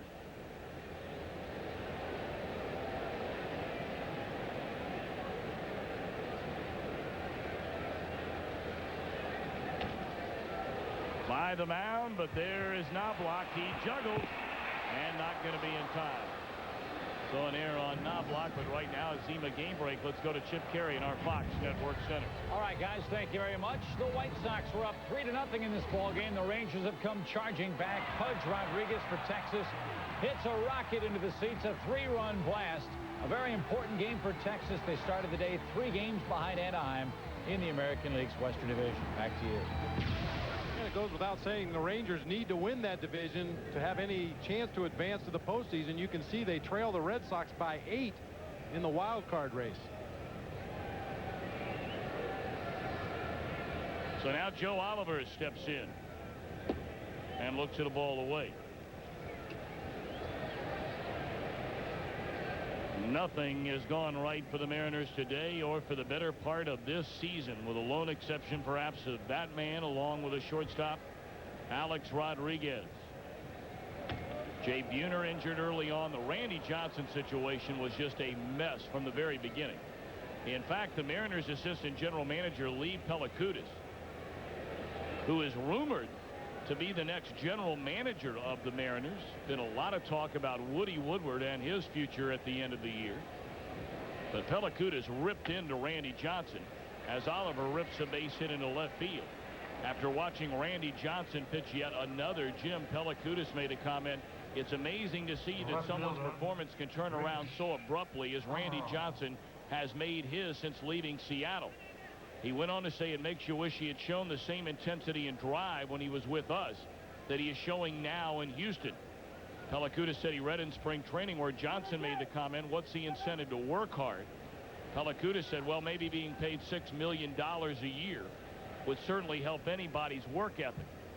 I mean, that Johnson fiasco was that and more, beginning actually during the wintertime. He was never happy. There was a lot of dissension between Johnson and the front office, Johnson and his teammates. And let's be honest about it, Bobby. Randy Johnson did not pitch well for Seattle, with the exception of about 3 or 4 games. Nothing like he is pitching now for the Houston Astros. Well, hindsight is always 20/20, but it certainly appears like the Mariners would have been much better served to trade Randy Johnson a lot earlier than they did.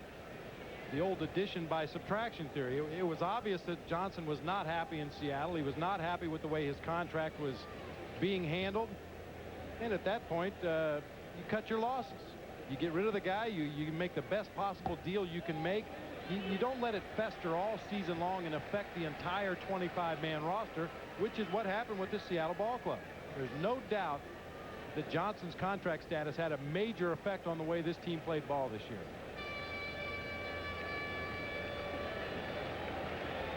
They had the injury to that man, Jay Buhner, which took away a lot of sock from the offense and really hurt him defensively.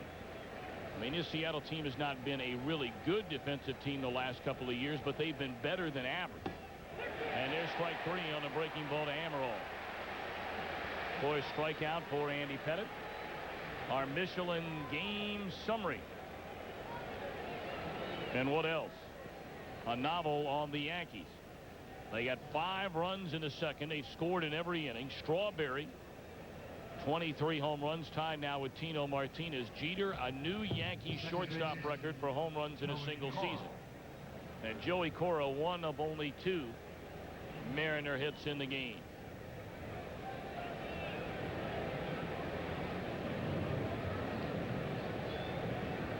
Cora now stands in with 2 on and 1 out. An excuse me roller to Tino Martinez. And the underhand flip to Pettitte. And conversely, we talked about Jeter running hard up the line, Bobby. Another example of the Mariners. We've seen him miss cutoff men all day long, and right there, Cora trotting up to first base. Well, I don't think it's ever too much to ask a major league ball player to run 90 feet. Joey Cora, normally very much a hustler, maybe nursing some kind of a leg injury or whatever the reason, did not go hard down that first base line. And it's got nothing to do with the amount of money these guys make. I would expect a guy making minimum salary to run 90 feet down the first base line just as well as a guy making $10 million. He goes hard about halfway and then breaks it down when he realizes he's going to be retired easily at first base. I don't think that's too much to ask of a major league ball player to hustle. And Joey Cora, as I said, normally is the epitome of hustle on a baseball field, but frustration setting in. Bernie Williams runs it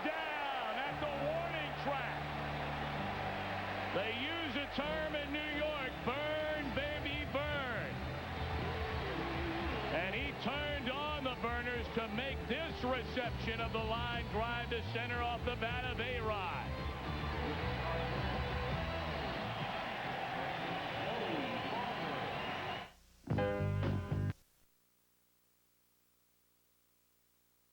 Every day belongs to you. Make it count.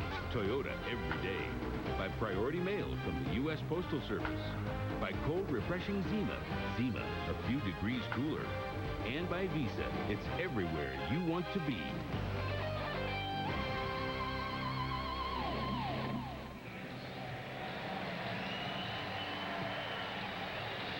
Well, we head for the bottom half of the 5th inning. Guess who's leading off after that marvelous grab? Bernie Williams.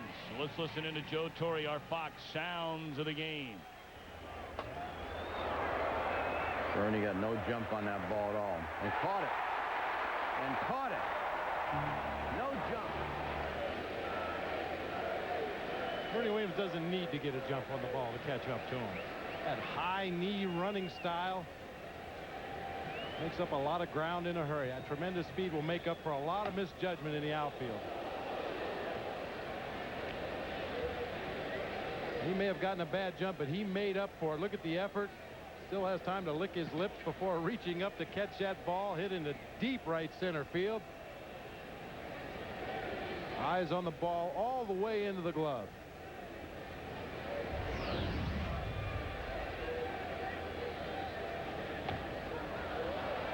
Williams pops it up behind the plate, and that will drift out of play.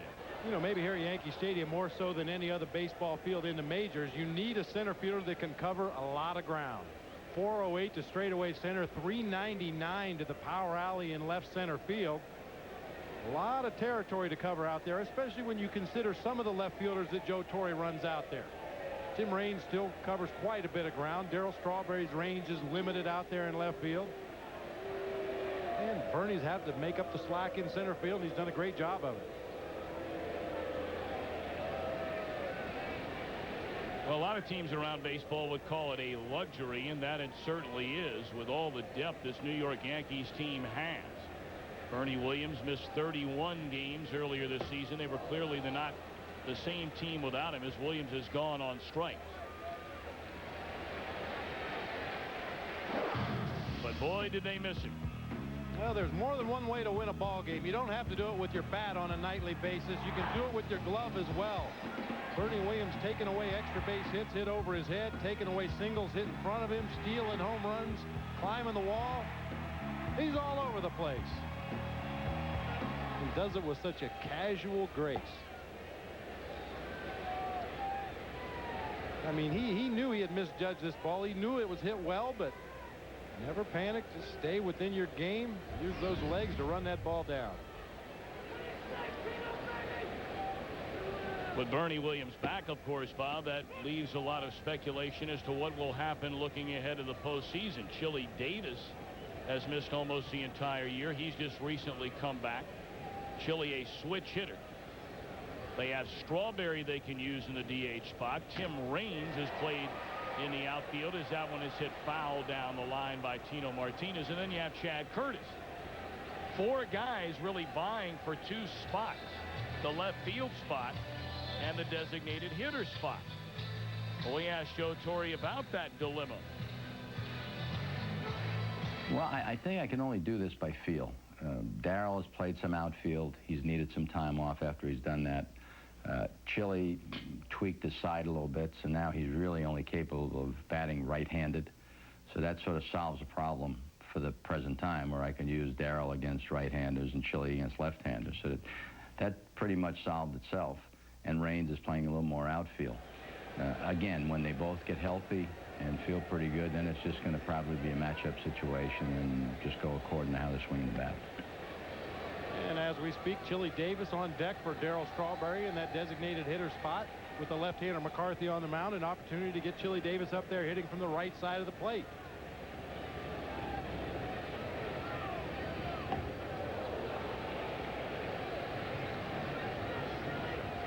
Martinez gone swinging, 2 away here in the Yankees' 5th inning, and now it'll be the aforementioned Chili Davis. He went on the 15-day disabled list back in early April, underwent successful reconstruction of a tendon and ligaments in his right ankle.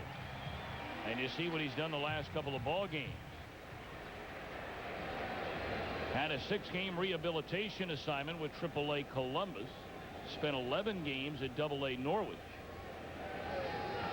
When you talk about the rich getting richer, this is the filthy rich getting richer.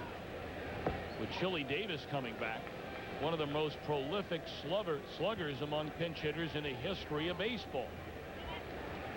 Now, they've said Chili Davis has done probably about a half a dozen times in his career. Can't hit the fastball anymore. No power from the right side of the plate. And every year he comes back and puts up big numbers. As you heard Joe Torre mention, he injured his rib cage hitting in the cage with batting coach Chris Chambliss, so he can only go to the plate right-handed for right now. He had a couple of at-bats in the ball game last night right-handed against right-handed pitching. And you would anticipate Chili will probably remain in this game for the duration and face whoever the Mariners happen to run out of that bullpen. 3-0 to Davis.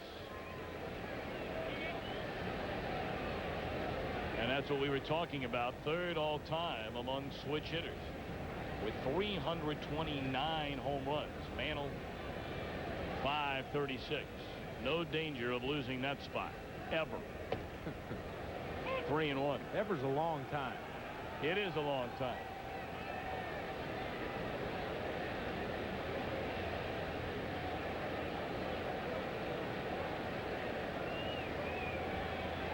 You know, it's fortunate for Joe Torre that with this designated hitter left field situation that he has veteran players to deal with. That one too hot for Davis to handle at third base. So Davis aboard.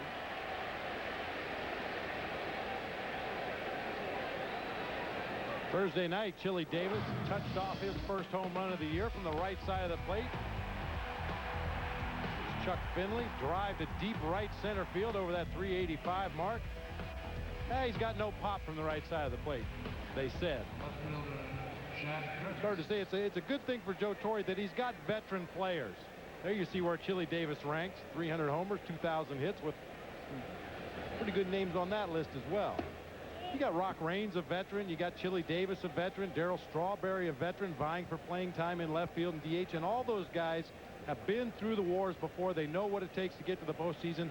They all put their ego on the back burner. They do what's best for the team.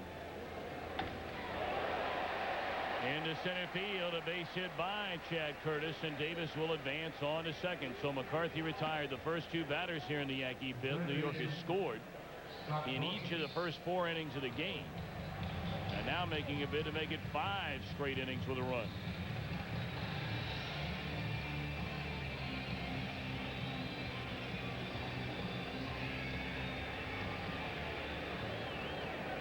Well, you really got a feel for Lou Piniella, one of the game's great managers and motivators.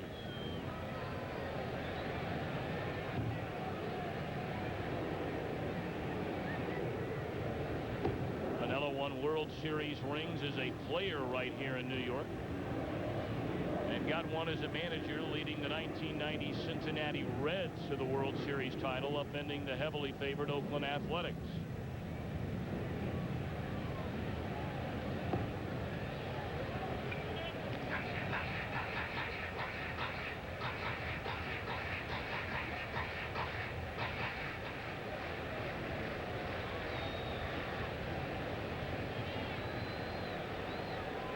Lou looking for the answers on the dugout floor. He's looked everywhere else this year. I'm going to say he's done a lot of reading in a lot of dugouts this season. 2-1 to count. And most of it reads like a Stephen King novel, unfortunately, in this Mariners 1998.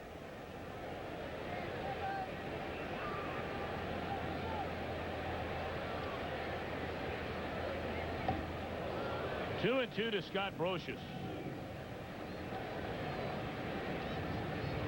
Piniella will always have a soft spot in the hearts of New York Yankee fans. They loved his tenacity back as a player, as a manager, as a broadcaster. Served in all of those capacities with this Yankees franchise.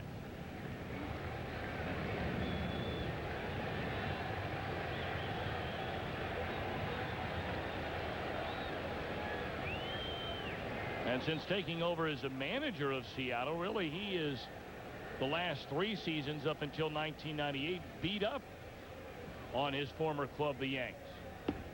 Strike 3 called to Brocious to end the inning. 2 hits, 2 left. We played 5, and the Yankees lead 11-0.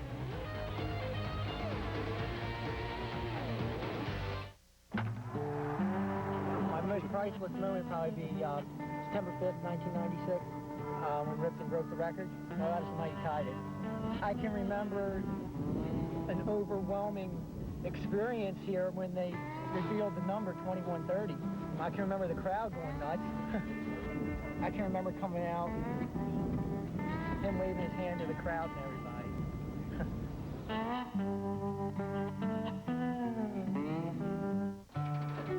2 tickets, $28. 2 hot dogs, 2 popcorns, and 2 sodas, $18. 1 autographed baseball, $45. Real conversation with 11-year-old son, priceless. There are some things money can't buy. For everything else, there's MasterCard.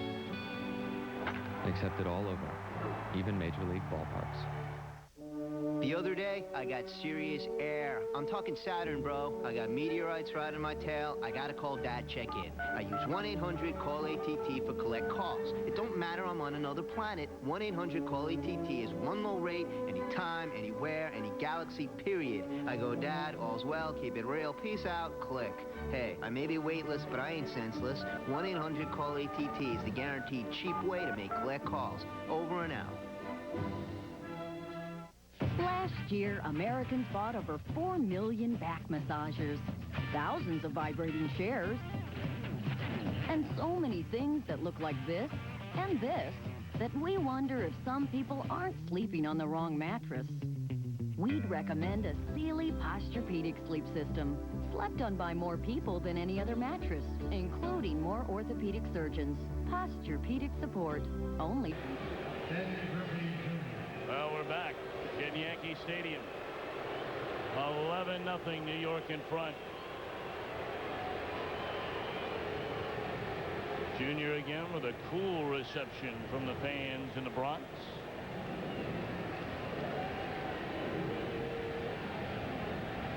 Junior walked in the first inning, struck out in the third. Andy Pettit has only surrendered 2 base hits. He's walked 1, fanned 4.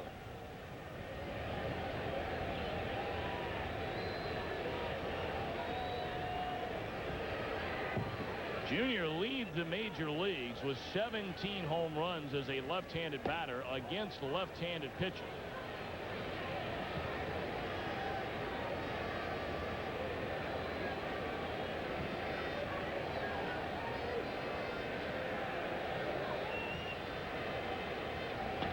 And he's added to it.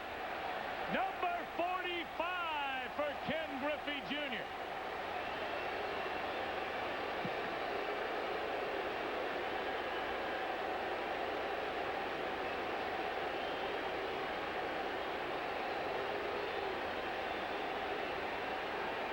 Well, Junior may have fallen out of the home run race this year, but in the 1990s, he trails only Mark McGwire by 1 home run.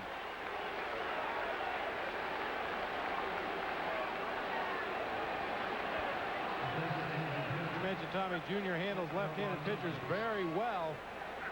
Usually it's because he handles breaking balls very well. Lefties go after him with a lot of breaking balls. He has tremendous plate coverage.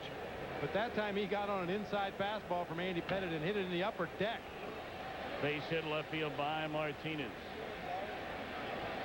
Here's another look at number 45. A great angle here. You'll get to follow the flight of the ball as it heads for the third deck here at Yankee Stadium. And those fans probably never thought they'd get a souvenir in the ball game today, but that's well within Junior's range. 3 rows up. And it's a kid with a Griffey jersey on that caught the home run ball. Great extension through the ball. Very characteristic. Stand up immediately, walk 4 or 5 steps down the line as only Junior can do it. Well, you talk about a talent. Ken Griffey Jr. already has won 8 consecutive Gold Glove awards, the only outfielder in American League history that has done that. He's a 9-time All-Star, a league MVP, and he is only 28 years old. There's one kid up here. That guy clanked it right there, bounced off, and the kid right back there rooting around with the Griffey jersey on. And the only Mariners fan in that section, perhaps the only Griffey Jr. in the stadium other than Ken Griffey Jr. himself. You hit the ball in the upper deck, and the guy with your uniform on catches it. Go figure that.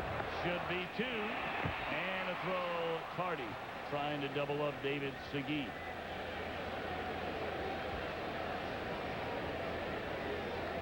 Going to get a look at how Pettit went about getting to the home run pitch. A little cut fastball down low and away. Junior lays off.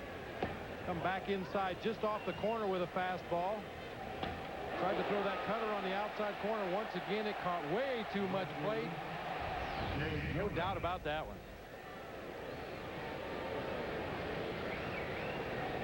Ken Griffey Jr., a native of Cincinnati, the #1 pick in all the country.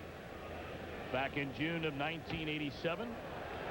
And a lot of stories starting to circulate back in Junior's hometown of Cincinnati. His father, Ken Griffey Sr., made it known at the beginning of this year that he would one day like to manage in the major leagues.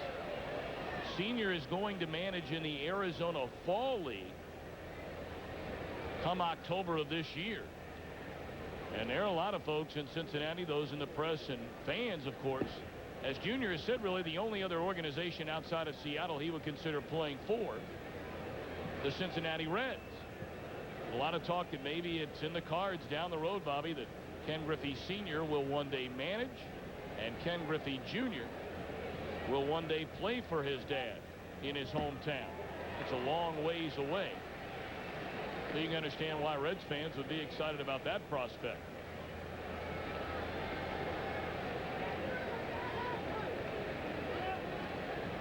It's not always a good thing, though. A lot of players think they want to go home at the end of their career, play the last 2 or 3 or 4 years of their career where they grew up, very comfortable around family and friends, and many times it's not all it's cracked up to be. Junior out of there on strikes.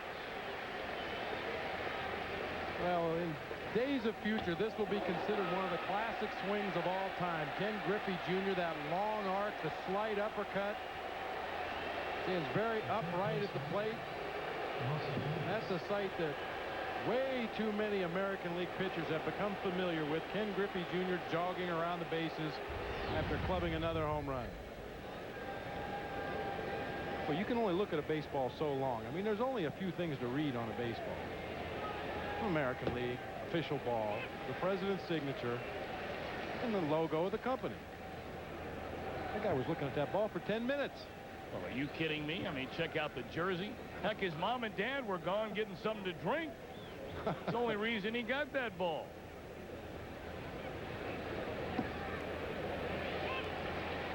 Did you ever catch a foul ball as a kid when you were going to games in Cleveland and or Cincinnati? I caught a couple of foul balls, never a fair home run ball. Almost got hit in the middle of the forehead one time at Riverfront Stadium in Cincinnati. Had the cheap seats out in right center field and had gone out to get a drink and came back in just as Willie McCovey hit a home run that came sailing down the tunnel right by my ear, back out to the hot dog stand where I had just been standing. That's the closest I ever came to a real major league home run. So you did well. I know the way you like to eat, so there's no sense in me asking, did you drop the hot dog and go chase the ball? No. No, I knew that already. Davis gone, and that'll end the inning. 1 run, 2 hits. 1 man left. Junior with number 45. Can he get back in the home run chase? His team trails into 6 by 10.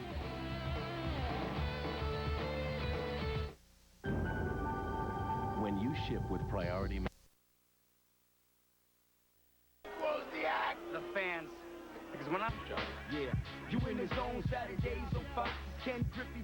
breaking it down. Terminology, taking you now. This is the sweet spot. Gas. Wheelhouse. He's got the gun, send a field shot, throwing you out. Now what's the total? Sweet spot, extend fully when you hitting double plays, drilling frozen ropes, never choke. We got heat, others can't compete. Junior's jogging on in the zone. You need to get with it. Clean up here. Saturdays on Fox. Junior's jogging. Ken Griffey Jr. with his 45th home run into the upper deck here at Yankee Stadium. The classic swing, lifts the ball into the air. It appears to be headed out into the Bronx afternoon, but it lands about 3 rows up in the upper deck, and wherever that kid was sitting, that's where he was going to hit the ball. If the guy would have been in the left field bleachers, he'd hit it in the left field bleachers. See what I mean, though? His parents are gone.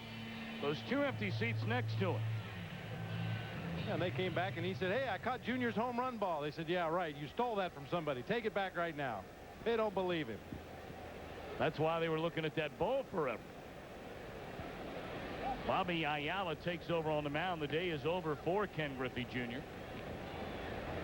S.Monahan has taken over in center field. And Raul Ibanez is the new Seattle left fielder.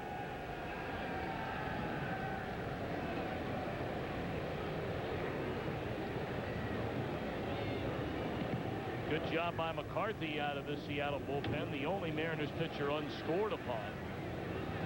An inning in the third, 2 hits, no runs, fan the side in the 5th. Boy, and Bobby Ayala. Hard to figure, isn't it, Bobby? Oh, it really is, because Bobby Ayala is a pitcher that's got good stuff. Got a good live fastball, a hard slider, nasty split finger. He falls behind hitters a lot. 2-0, 3-1, works himself into a lot of hitters counts where he's forced to throw the ball over the plate, and when he does, they don't miss it very often. 2-1 to Joe Girardi. Homer Bush will get his first at bat. He took over for Knobloch defensively in the top of this inning. And then Derek Jeter. Fouled off. Willie Randolph and Russ Davis down there in the third base coach's box almost clanked heads going for that foul ball.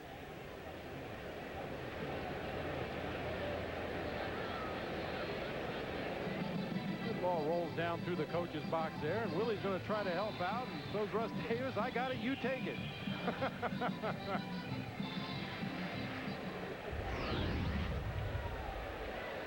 Oh, there's a great Yankee in his own right. Willie Randolph had a lot of wonderful years here at Yankee Stadium. Well, what a good guy. We chatted with him for a long time before the ball game today.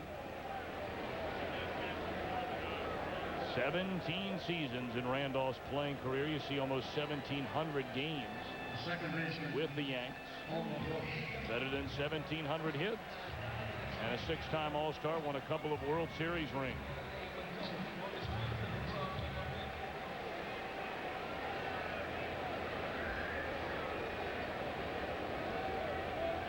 We got into a very long discussion before the game today with Randolph and Chris Chambliss and Don Zimmer, talking about the 3 outstanding young shortstops in the American League. 2 of them here today, in Derek Jeter and Alex Rodriguez, the other being Boston Red Sox shortstop Nomar Garciaparra. And Zimmer made the point, can you ever remember at any time in baseball history where if these 3 guys continue to put up the kind of numbers over the next 7, 8, 9, 10 years that they put up the first 2 or 3 years, you're looking at 3 legitimate Hall of Fame players. Now, it is very early to start talking about the Hall of Fame with Jeter, Garciaparra, and Rodriguez. He was just saying that if they continue to do what they're doing now, and you really only assume, barring injury, Bob, all 3 get better. Oh, I'd have to agree with that. I mean, these guys are just scratching the surface of their potential if they're able to stay healthy and have what you would consider to be a normal career. And all 3 of them are the kind of guys you don't really worry about losing production from any of these guys. All very hard workers, very much students of the game. All play the game very hard.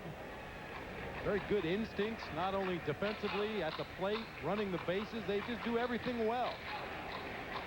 And you couldn't go wrong with any one of those 3 guys as your opening day shortstop. you were a general manager. Yeah, you can get into a debate all day long about which of the three would you take to start your team today. And you can make a more than valid point on any one of them. Still 1-2 to Homer Bush.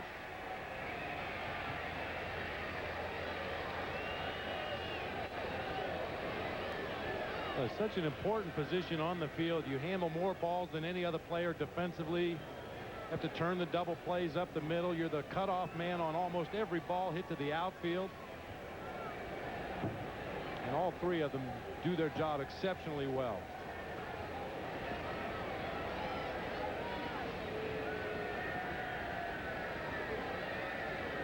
I think perhaps Garciaparra of the three would have the fewer distractions. And Alex Rodriguez, a good-looking guy. Video games with his name on him now. Known all around the world. D.Jeter, there was a time earlier this year he was dating Mariah Carey. Talk about a distraction. Big time. Garciaparra just seems to go about his business quietly. People outside of Boston have heard his name, but they're not familiar with Garciaparra and what he has done in the early stages of his career. Bush lines one into center. It'll fall in front of Monahan for a base hit. Well, right now, it's EMA game break. Let's check in with our buddy Chip Carey.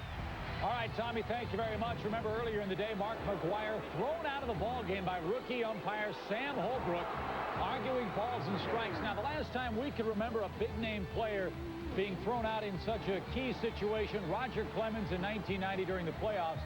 This time, Tony La Russa didn't mind it as he was managing the A's out in Oakland. We'll send it back to you now. Well, I'm sure the fans in St. Louis are very upset at the ejection of Mark McGwire, but hey, the truth of the matter is you're not supposed to argue balls and strikes. And nobody's bigger than the game itself. Although McGwire's getting very close this year, he certainly knows what you can and cannot get away with arguing with an umpire, and he crossed the line and was ejected. And as upset as the fans are, I'm sure that McGwire did something to deserve that ejection. Jeter hammers one into right field, but there is Buhner at the warning track to make the grab. Now, talking about great ejections and great theater, I know Lou doesn't like this. He's a little embarrassed by it, but it was still priceless. He's only embarrassed because he kicked and missed at that second shot right there on his hat. Well, you got to love Lou Piniella. I don't know how any baseball fan is not a Lou Piniella fan.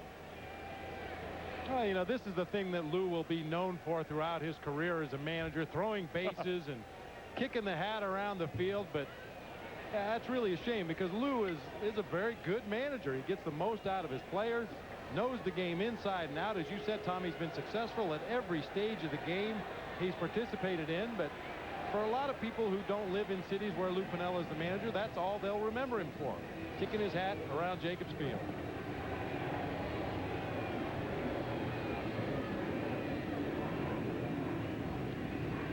Nobody takes losing tougher than Lou Piniella, which is why this year has been particularly trying for him. Well, he told us he's never seen anything like it.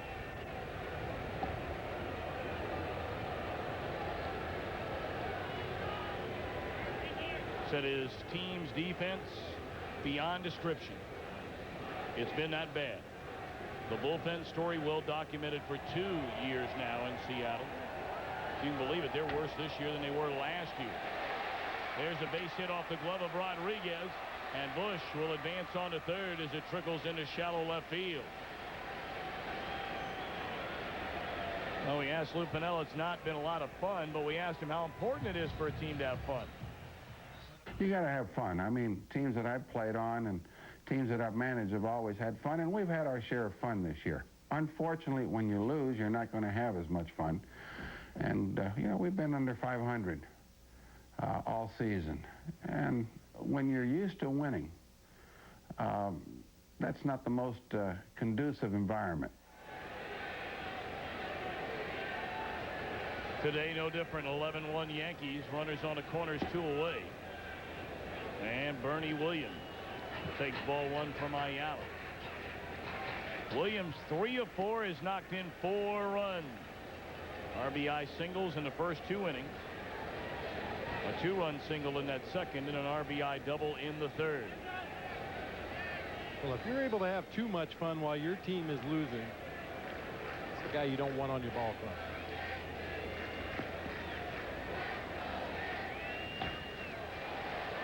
One and one to Williams.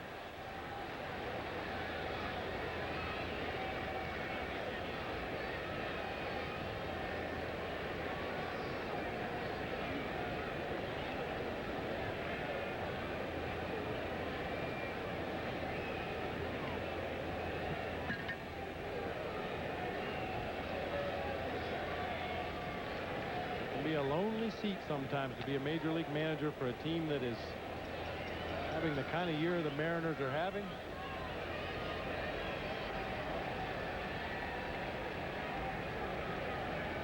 Of course, he's got that going for him. He's got 3 of them.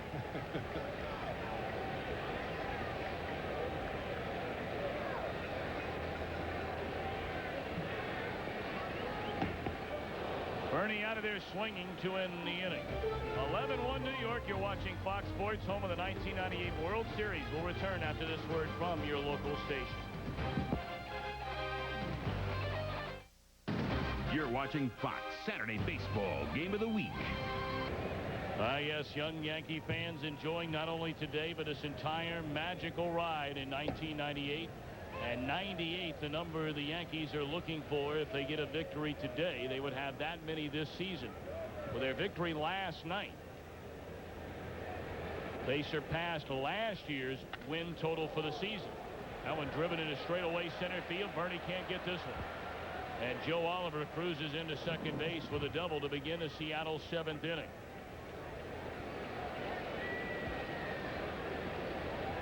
Well, again, we remind you, a week from tomorrow, Bobby, the NFL on Fox returns. A gang in the pregame will be live on site at Giants Stadium.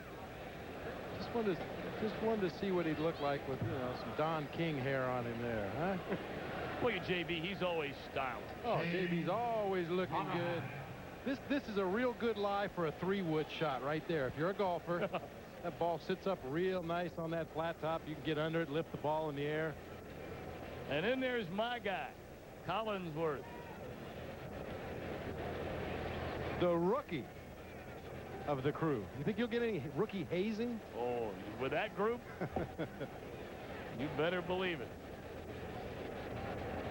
That'll be the Redskins and the Giants a week from tomorrow. Right here on Fox's. The NFL kicks off his 98 campaign. Also on Fox, many of you will see Detroit and the Green Bay Packers. Well, Bob, just to get an early line. The Giants and the Redskins. Who do you like in that one? Oh, that's a tough one. I know it is. That's a tough one. No wildlife on the helmets. That's usually an easy pick.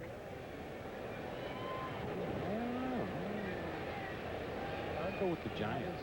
Okay. Because I used to play for the San Francisco Giants, so there's a connection there. There's always some kind of a connection. All right, and then I'm assuming then you're going very early in the season with a major upset. The Detroit Lions upending the Green Bay Packers at Lambeau Field. Is that correct? That would normally be correct. I may have to ponder that one a little while. I've got a week or so, don't I? A couple weeks? No. Huh? The game is next week. Well, I got a week. Into left field, hit hard by Monahan. That ball flies into the seats. Monahan in his first at-bat since coming on defensively in the bottom of the 6th inning, a 2-run home run to left field. And Monahan extends his hitting streak. He is now hit in 10 straight games. As the average well up over 280 now, the Mariners may have found their left fielder. 59 different players have played left field next to K.Griffey Jr. Perhaps they found a guy that they could run out there for a few years in Shane Monahan, showing good power to the opposite field. Some strong defensive games in left for the Mariners this year. Real down and dirty type of a player. Kind of guy Lou Piniella loves.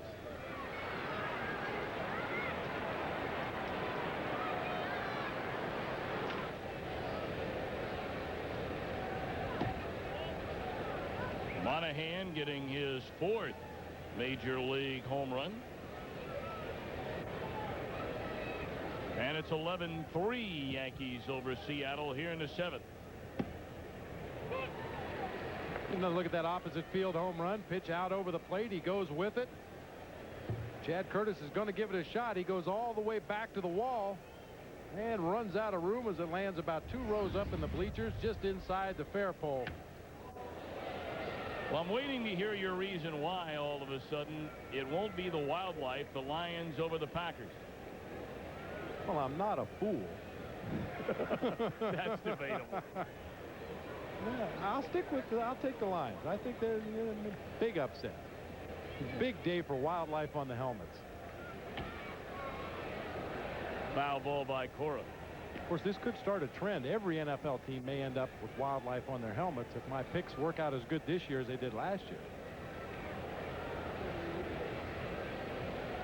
Of course, the problem is going to be to find what to put on a helmet if you're a team like the 49ers. What animal would they use? Oh, well, what about the Jets or the Giants?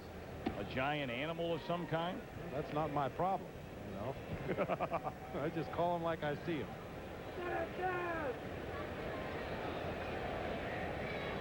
One of the many fads we'll keep an eye on in future years with the National Football League here on Fox. And there's a base hit in the center field by Cora. 3 straight hits against Pettit here in the 7th. Well, a lot was made about Andy Pettit chipping pitches in his last start. We asked him about falling into patterns at times. Well, as a starter, you're gonna face guys 3 and 4 times. So obviously, you got to be careful and think about what kind of patterns you've used earlier in the game or whatever to try to get them out. And good hitters will pay attention to that. And so, you know, later in the game, you might have to try to approach to get them out a different way or whatever. Or in a big situation, you know, how are you going to get them out if you want to go with what, you know, your bread and butter pitch. Well, there's a big difference between tipping your pitches and falling into patterns. Tipping your pitches is doing something in your delivery that lets that hitter know what you're going to throw. Some guys fan their glove open when they throw an off-speed pitch in order to get a better grip. They keep their glove closed when they throw a fastball. That's tipping your pitches, and that's a bad thing. Falling into a pattern is when you consistently start every hitter with the same pitch. I'm going to throw a fastball inside, then I'm going to try to throw a breaking ball on the outside corner. If that's a strike, I'm going to throw a breaking ball in the dirt.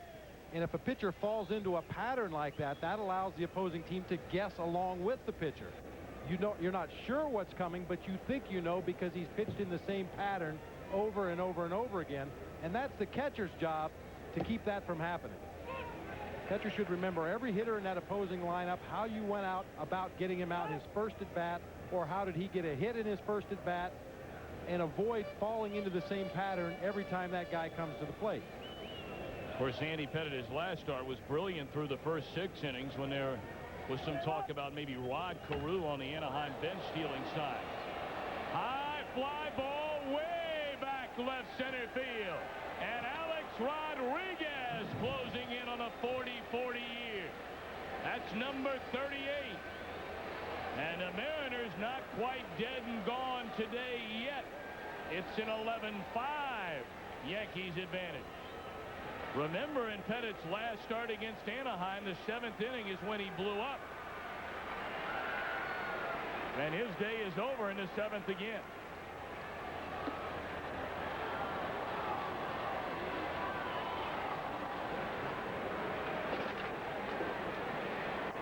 What a year for Alex Rodriguez, trying to become the 3rd player in Major League history to go 40-40. He's 2 away from each.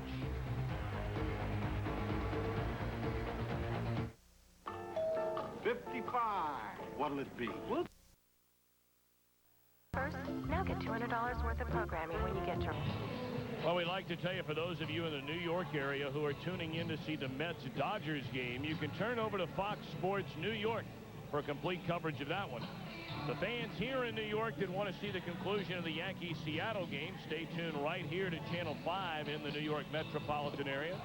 And then immediately after this game is over, we will switch to the Mets and the Dodgers encounter from Dodger Stadium in Los Angeles. A doubleheader Fox Baseball Saturday here in the Big Apple. So no matter which team you root for in New York, we're going to bring you both of them. Don't touch your dial. Or if you want to touch your dial and flip on over to watch the bets for a little while and then come back to us, that's fine. Mike Stanton now takes over for Andy Pettitte. See the 6 saves on the season. 4 of those came while Mariano Rivera was on the disabled list. Once again, another example of the kind of year it's been for the Yankees. Their ace closer goes down. Guys in the bullpen step it up. Stanton among them picked up 4 saves in 4 opportunities during that stretch. Well, it is a questionable New York Yankee bullpen. There is no doubt that Mariano Rivera is an outstanding closer.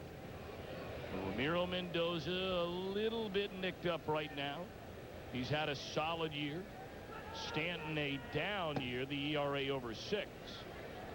And Bobby, many believe they really need the former Mariner right-hander Jeff Nelson to come back at full strength. Once the postseason comes around, of course, you can always make the argument that they can shuffle around the rotation, move Hernandez into the bullpen, but he's never done that before. So they're not sure what they're going to get out of him. And the thing about Hernandez is the league this season is hitting only .224 against Hernandez, but in the first 2 innings of his starts, the league is hitting .290 against him.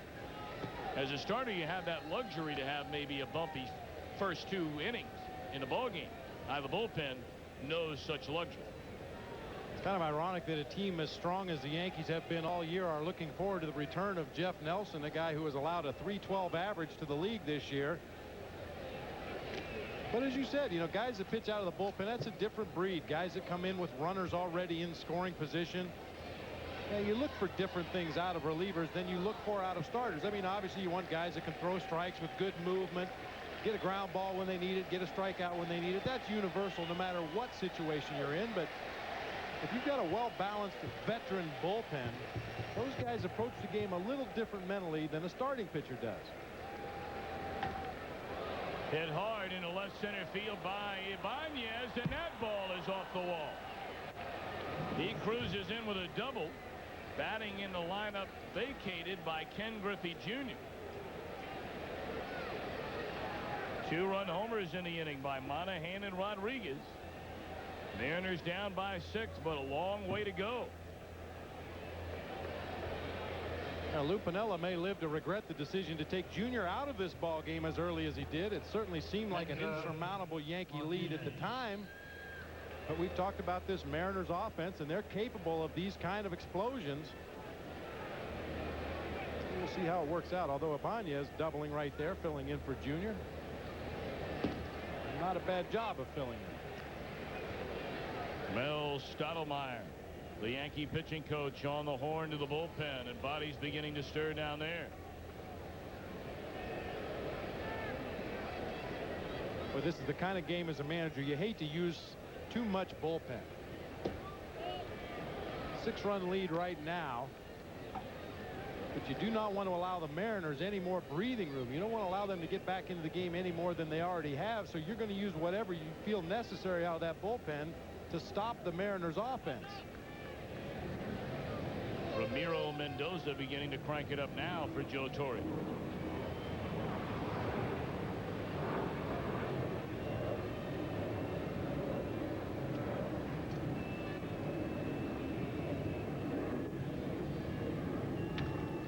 And there's a base hit into left field. They're going to hold Ibanez at third base. Ball juggled in left. And now Ibanez will come on to score. Sloppy play by Curtis in left field. It's an 11-6 Yankees lead. It was 11-0. Yeah, just a lack of concentration on Chad Curtis's part. Talk about teams falling behind by a lot of runs early in the game. Sometimes you kind of lose it a little bit. Yankees ahead by a large margin early in the game. And it looked like Curtis just lost his concentration. A little ball hit the heel of his glove and popped out. Ibanez had stopped at third. The ball got away. He reversed engine and is able to come in and score. Andy Pettitte charged with 5 earned runs in 6+ innings. He allowed 8 hits, fanned 6, walked 1. And now it'll be David Segui. Segui 0 for 3 in the game, has bounced out twice and flied to right.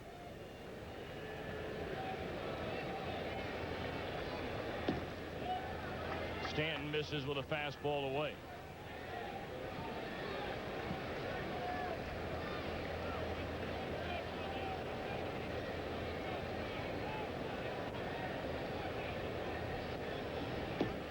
This Mariner ball club leads the major leagues in home runs. 202 of those. They're now 203 after that blast a moment ago by A.Rod. And they are the first team ever to hit 200 or more home runs in 3 consecutive seasons. They're on pace to hit 244 this year. Should be 2. And it is.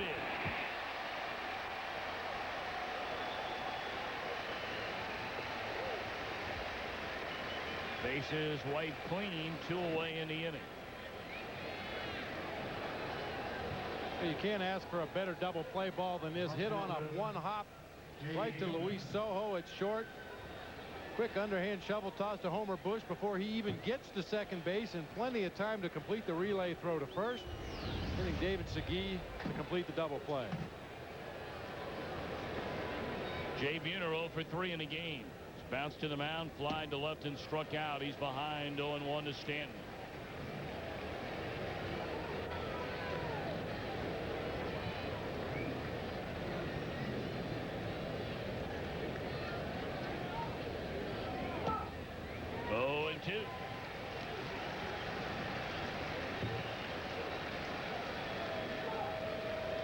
Well, the Yankees had an 11-0 lead, a sellout crowd, and the overwhelming majority, in fact, very few of the Yankee fans have left early. And they're still cheering every 2-strike pitch. Headed surrendering the 3 home runs in the ball game today, upping his total to 17 on the season.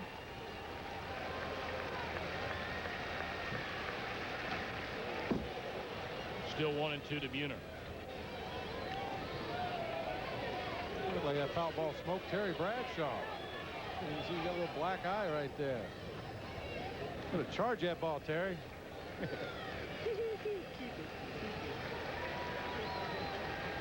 Knock his teeth out if he gets hit with another one back there. I thought they were out anyway. Back in his playing days, he didn't have them, did he?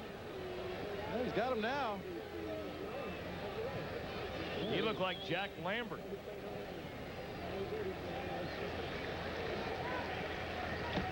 Buhner gone on strikes to end the inning. 5 runs in the inning. A-Rod, a 2-run bomb. Middle of the 7th, 11-6. Don't try that at home.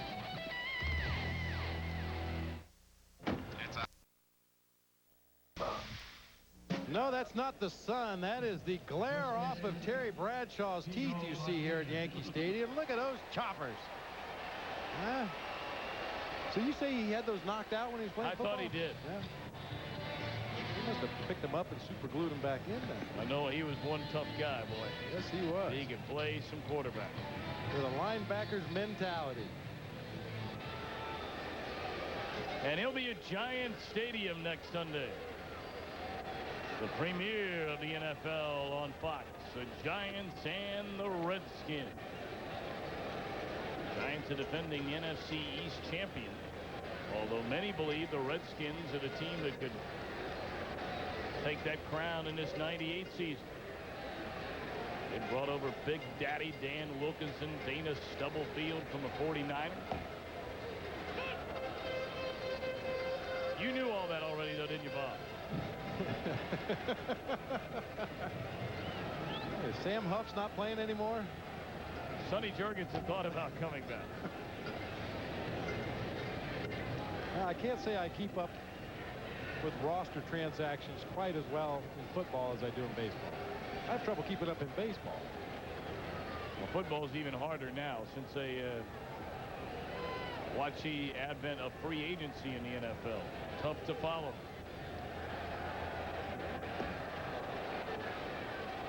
Tino Martinez gone on strikes. Let's take a look at our Toyota game summary.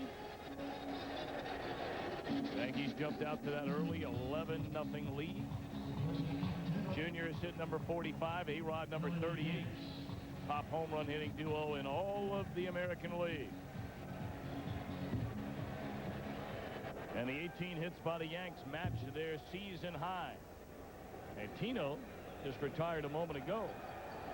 Still the only Yankee hitless in the original starting lineup. Chili Davis even has a hit. And he only has one at bat. Tino's just being a good team player today. Somebody's got to make the outs. Otherwise, the Yankees would hit forever. Tino's just being a good team guy. That's inevitable, too. If you look in the box scores of high-scoring ball games, more than 10 runs scored, invariably there'll be one guy in the lineup that goes 0 for 5 or 0 for 6. That's the team guy. You gotta hook that guy up with the girl with Jeter on her thing. Yeah. Well, he's not going that good, that little guy. Well, there they are. They're together. Yeah, no wonder. Well, she's got bragging rights for today. But tomorrow will be another game.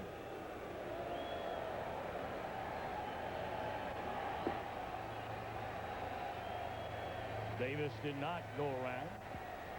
2-2 to count on Chili Davis. You've known this guy, Bobby, a long, long time. Chili Davis and I played minor league baseball together back in 1978 in Fresno, California. At the time, Chili was a switch-hitting catcher. Well, he was a switch hitter that squatted behind home plate. There you go. He subsequently found out he was much better off in the outfield. But Chili back then even had power from both sides of the plate. Considerably slimmer in those days, about 185 pounds, could run like the wind. Spent a lot of time in the weight room here towards the end of his career, maintaining his strength. He lost a little bit of that speed. Strike 3 called. 3 straight batters fanned by Ayala. Look at some of the other numbers around Major League Baseball. Atlanta, Mark McGwire thrown out, if you didn't hear, in his first at bat, arguing a called third strike. The Rangers win again at Chicago. And again, a reminder as you look ahead to next week, but for those of you in the New York area, you have later today to look forward to. Right here on Fox, we'll have the Mets and the Dodgers from Los Angeles. And again, a reminder, you can go ahead and flip over now if you like and see that game from the beginning on Fox Sports New York. And then at the conclusion of this game right here on Channel 5, we'll have coverage of the Dodgers and the Mets right here.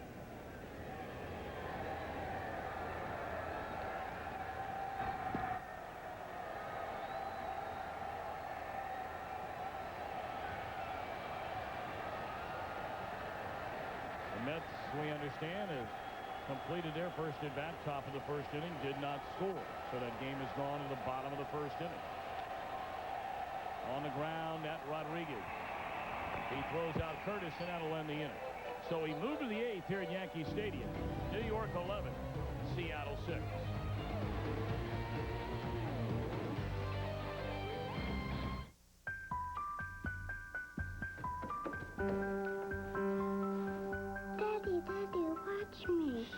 Daddy's got a headache. Don't worry, little one. Daddy's got Tylenol for his headache. The most trusted combination of strength and safety in pain relief today. And Tylenol works without stomach irritation. So before you know it... May I have this dance? Daddy's going to be right as rain. Tylenol. Take comfort in our strength. And the Cowboys. Pre-game coverage begins at noon Eastern, live from New York. Seattle coming to bat against Mike Stanton in the top of the 8th inning. First pitch swinging, a base hit into right field by Russ Davis.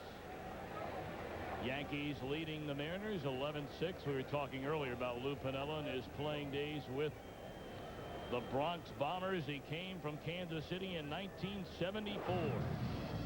Career .291 hitter.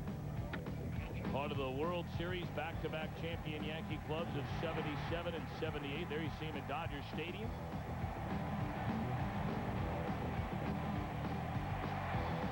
And then later, the manager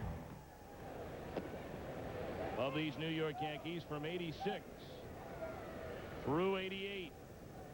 And then went to Cincinnati, where in '90 he managed a World Series champion. He came to Seattle, leaving the Reds in 1993, and has won more than 900 games, the all-time winningest manager by light years in Mariners franchise history. They had never been to the playoffs until Lou Piniella came to Seattle. They got there in 1995, then had that thrilling 5-game divisional series win over the Yanks. Give you an update on that Mets-Dodgers game here in a moment.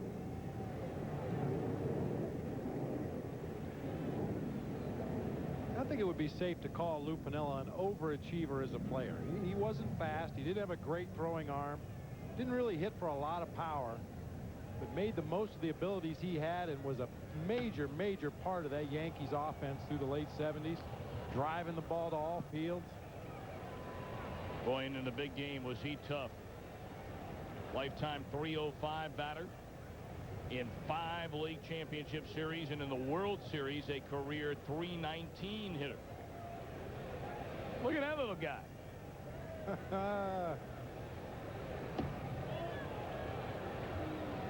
Boy, that might as well be a ball of gold right there. Oh, that's great. Yeah, but his brother sitting next to him is not real happy. I'm going to steal that when we get home. That's great. Boy, is it ever. Yeah, I think that's every kid. When you come to the ballpark, a kid that age, you know, you just dream, man, I wish they'd hit me a foul ball. I wish they'd hit me a foul ball. And then to have one hit up there and you get to take it home with you, I mean, talk about dreams coming true. He's waiting for his. Still 3-2 to Joe Oliver. Joey, work from Joe. Oh, there's another one. Now, the big kid got it. So when you come to a ballpark, everybody's a kid. In and out of the middle, Joe Girardi. And he didn't get one.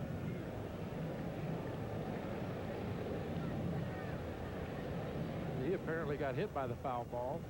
The lady next to him snatched.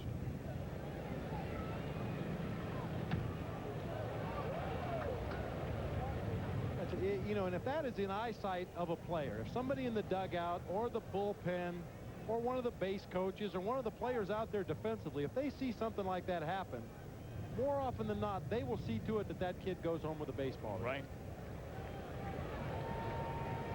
Yeah, players get criticized a lot for not signing more autographs, not spending more time with the fans, but they keep a pretty close eye on the fans. Well, right now, Zima game break. Let's go to Chip Carey in our Fox Network Center. All right, guys, that may not be the only New York fan who's crying right now. For Trinidad Hubbard of the Dodgers just hit a solo home run, giving him a 7-game hitting streak. Dodgers trying to help out the Cubs in the wild card race.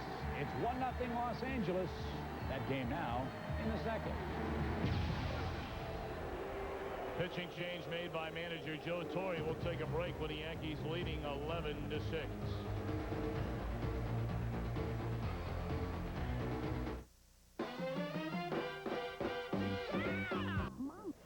We remind you this football season, watch Fox Football and play along with Fox Sports. You call it. Log on Tuesday, September 1st to foxsports.com for a chance to win a trip to the Super Bowl and other great prizes.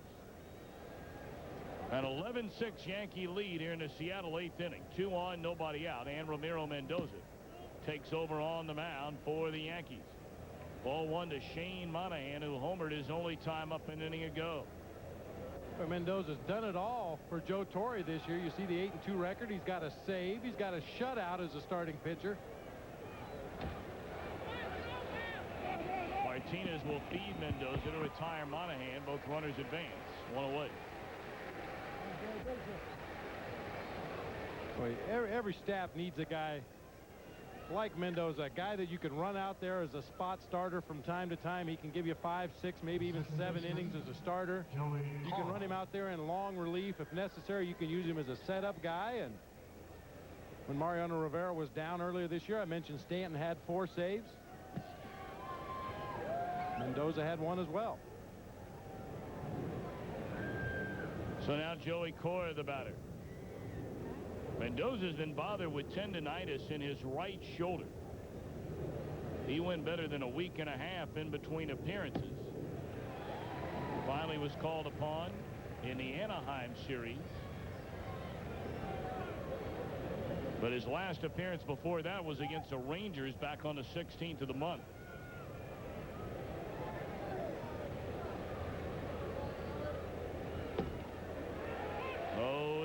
Many believe Mendoza could be a number 3 starter for a lot of other major league teams, if not even better than that for most.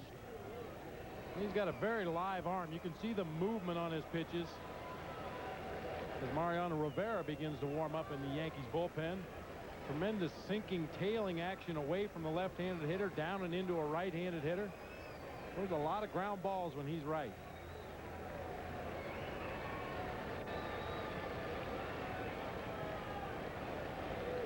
Cora, a pair of hits in the game. And it's into left field. Catch made by Curtis, and Davis will stay put.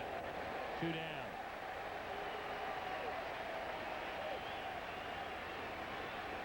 Chad Curtis able to play very shallow in left field against Joey Cora, a guy who's not going to drive the ball over your head to the opposite field. Curtis was positioned perfectly, was able to get his momentum going as he caught the ball and unleashed that throw to home plate, holding Russ Davis at third.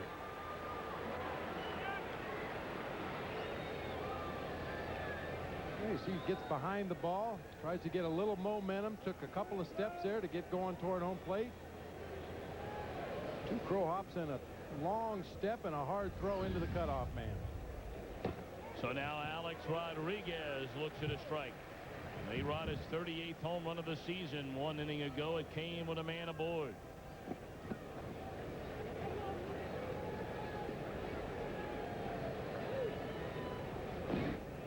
A ball, a strike. Rodriguez, the youngest player ever to join the 30-30 club at 23 years of age. He is only the 6th player in American League history to join the 30-30 club. And believe it or not, in the American League, the last player to go 30-30 period was Jose Canseco when he went 40-40 in 1988. The overwhelming majority of 30-30 club members have come from the National League. Interesting to note, Rodriguez, along with Barry Larkin of the Reds and Jeff Bagwell of the Houston Astros, the only 3 non-outfielders to be members of the 30-30 club. All the others roam around in the outfield.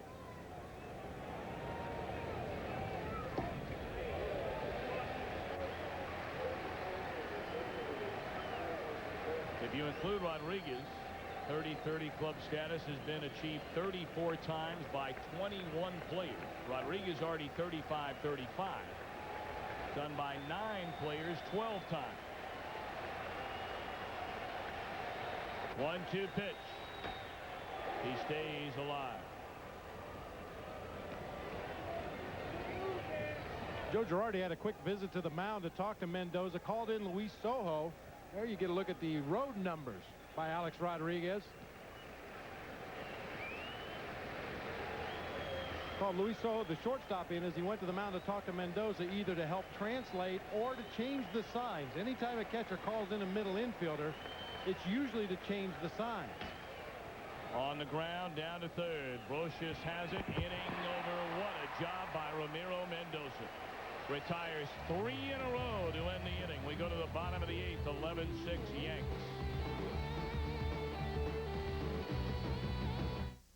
Week brought to you by AT&T. It's all by Neutrogena T-Gel Shampoo. It works. By the United States Army Reserve. Be all you can be. And by Adidas.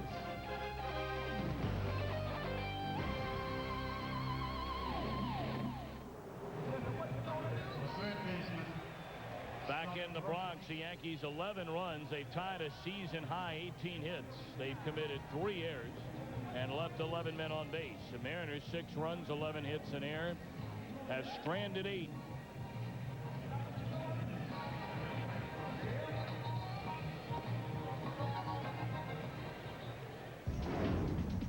Well, we'd like to remind you tonight on Fox, if you're going to run from the law, you better be fast on cops. Then help catch this black widow who married for money, then got rid of her maid on America's Most Wanted. America fights back.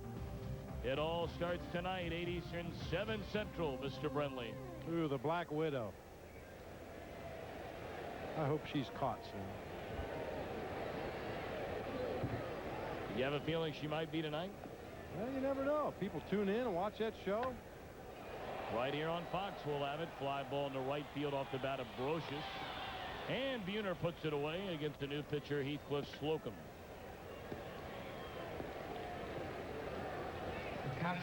Look at Slocum's numbers on the season. Another Seattle reliever with an ERA of over 6. You can see the high walk total, almost as many walks as strikeouts in his 52 2/3 innings pitched. There's a couple different fastballs, breaking ball, occasional changeup, occasional split finger.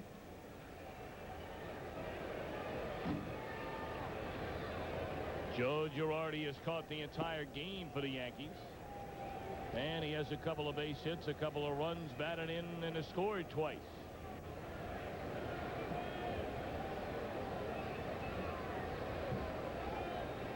Again, a reminder for those of you hoping to see the Mets and the Dodgers.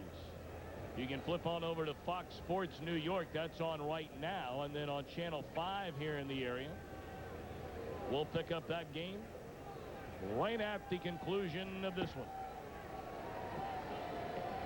And we'll have an update on that ball game with Chip Carey here in a moment. The Mets in a dead heat with the Cubs in the National League's wild card race. A couple of left-handers going in that ball game. Al Leiter for the Mets. Brian Bohannon for the Dodgers. Girardi gone on strikes. Well, for a Zima game break, let's again return to Chip at our Fox Network Center. All right, Tom and Bob, thank you very much. Dodgers and the Mets. Mike Piazza scored the last run of the game for New York last night. Today he scores the first for the Mets. Jermaine Allensworth singles home Piazza. 1-1, bottom of the second. Reminder, as you mentioned, you'll see the Mets and Dodgers after your game concludes in New York.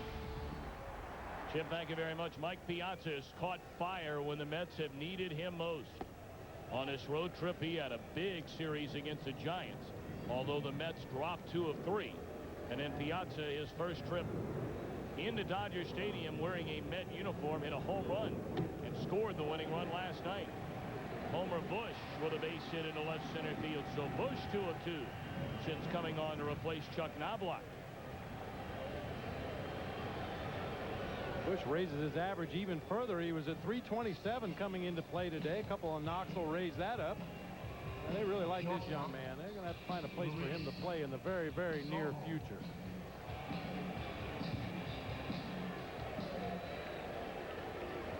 Yeah, immediate feedback from your hitting coach when you get back to the bench.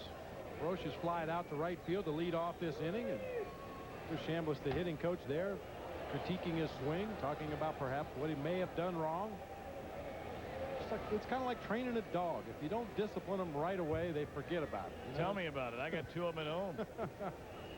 You know, it's always better if you get that immediate feedback, because the player still remembers what the swing felt like, where the pitch was. And if you can get that immediate feedback when you get back to the bench, it makes a much better impression than if a hitting coach comes up to you after the game and has you look at a piece of film.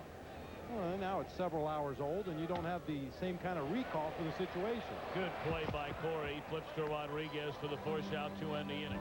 Seattle will bat in the 9th inning, trailing the Yankees 11-6.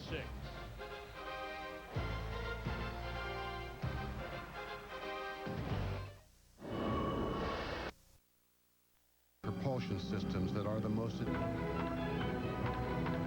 Home run race is heating up. Step up to the plate and play the Pepsi Major League Baseball Home Run Countdown. Go to in-store Pepsi displays, fill out an entry form, and if you guess the 98 Home Run Champions total, you'll be entered to win a trip before to this year's World Series.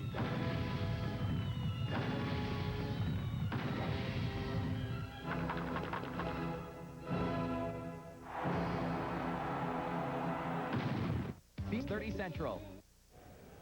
Mariners bat in the top of the 9th inning against Ramiro Mendoza. Raul Ibanez leads things off and looks at ball 1. What a job by Ramiro Mendoza. He entered with 2 on, nobody out in the 8th inning in relief of Mike Stanton. and retired 3 straight Seattle hitters to get out of the inning unscathed. Today's game produced by Michael Weissman, directed by Jim Lynch. As it goes to 2-1, the senior coordinating producer of Major League Baseball on Fox, John Filippelli.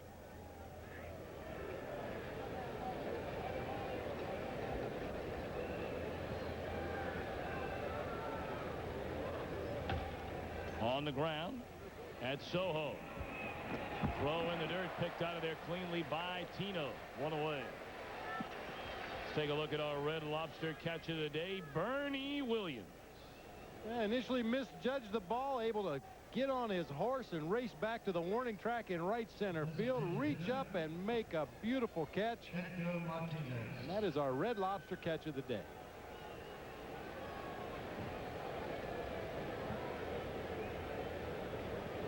He's done just about everything on a baseball field you would ask your center fielder and cleanup hitter to do.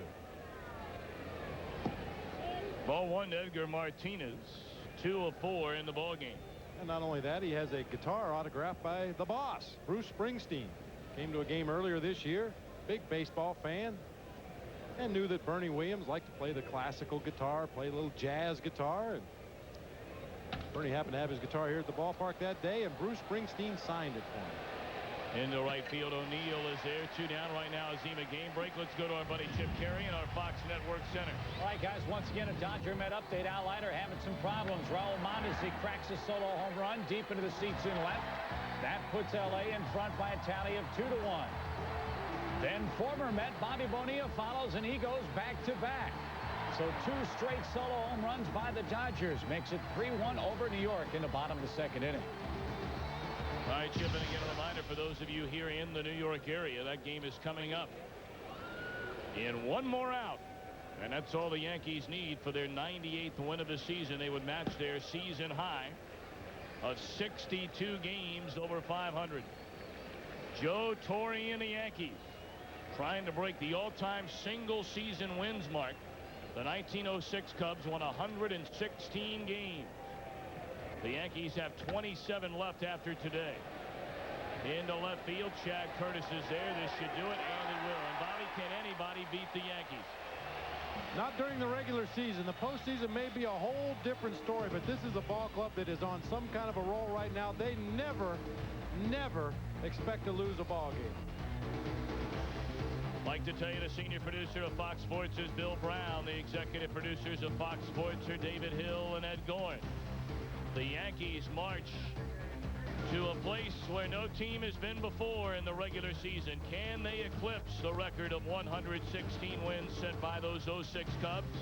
We'll know over the next month. The Mets and the Dodgers are coming your way next. For Bob Brenly and our entire Fox Sports crew, hope you've enjoyed the ball game here today. We thank you very much for being with us. Yankees over Seattle, 11-6. Again, stay tuned, because in just a moment, it'll be the Mets and the Dodgers from Los Angeles here in the New York area. Have a great day.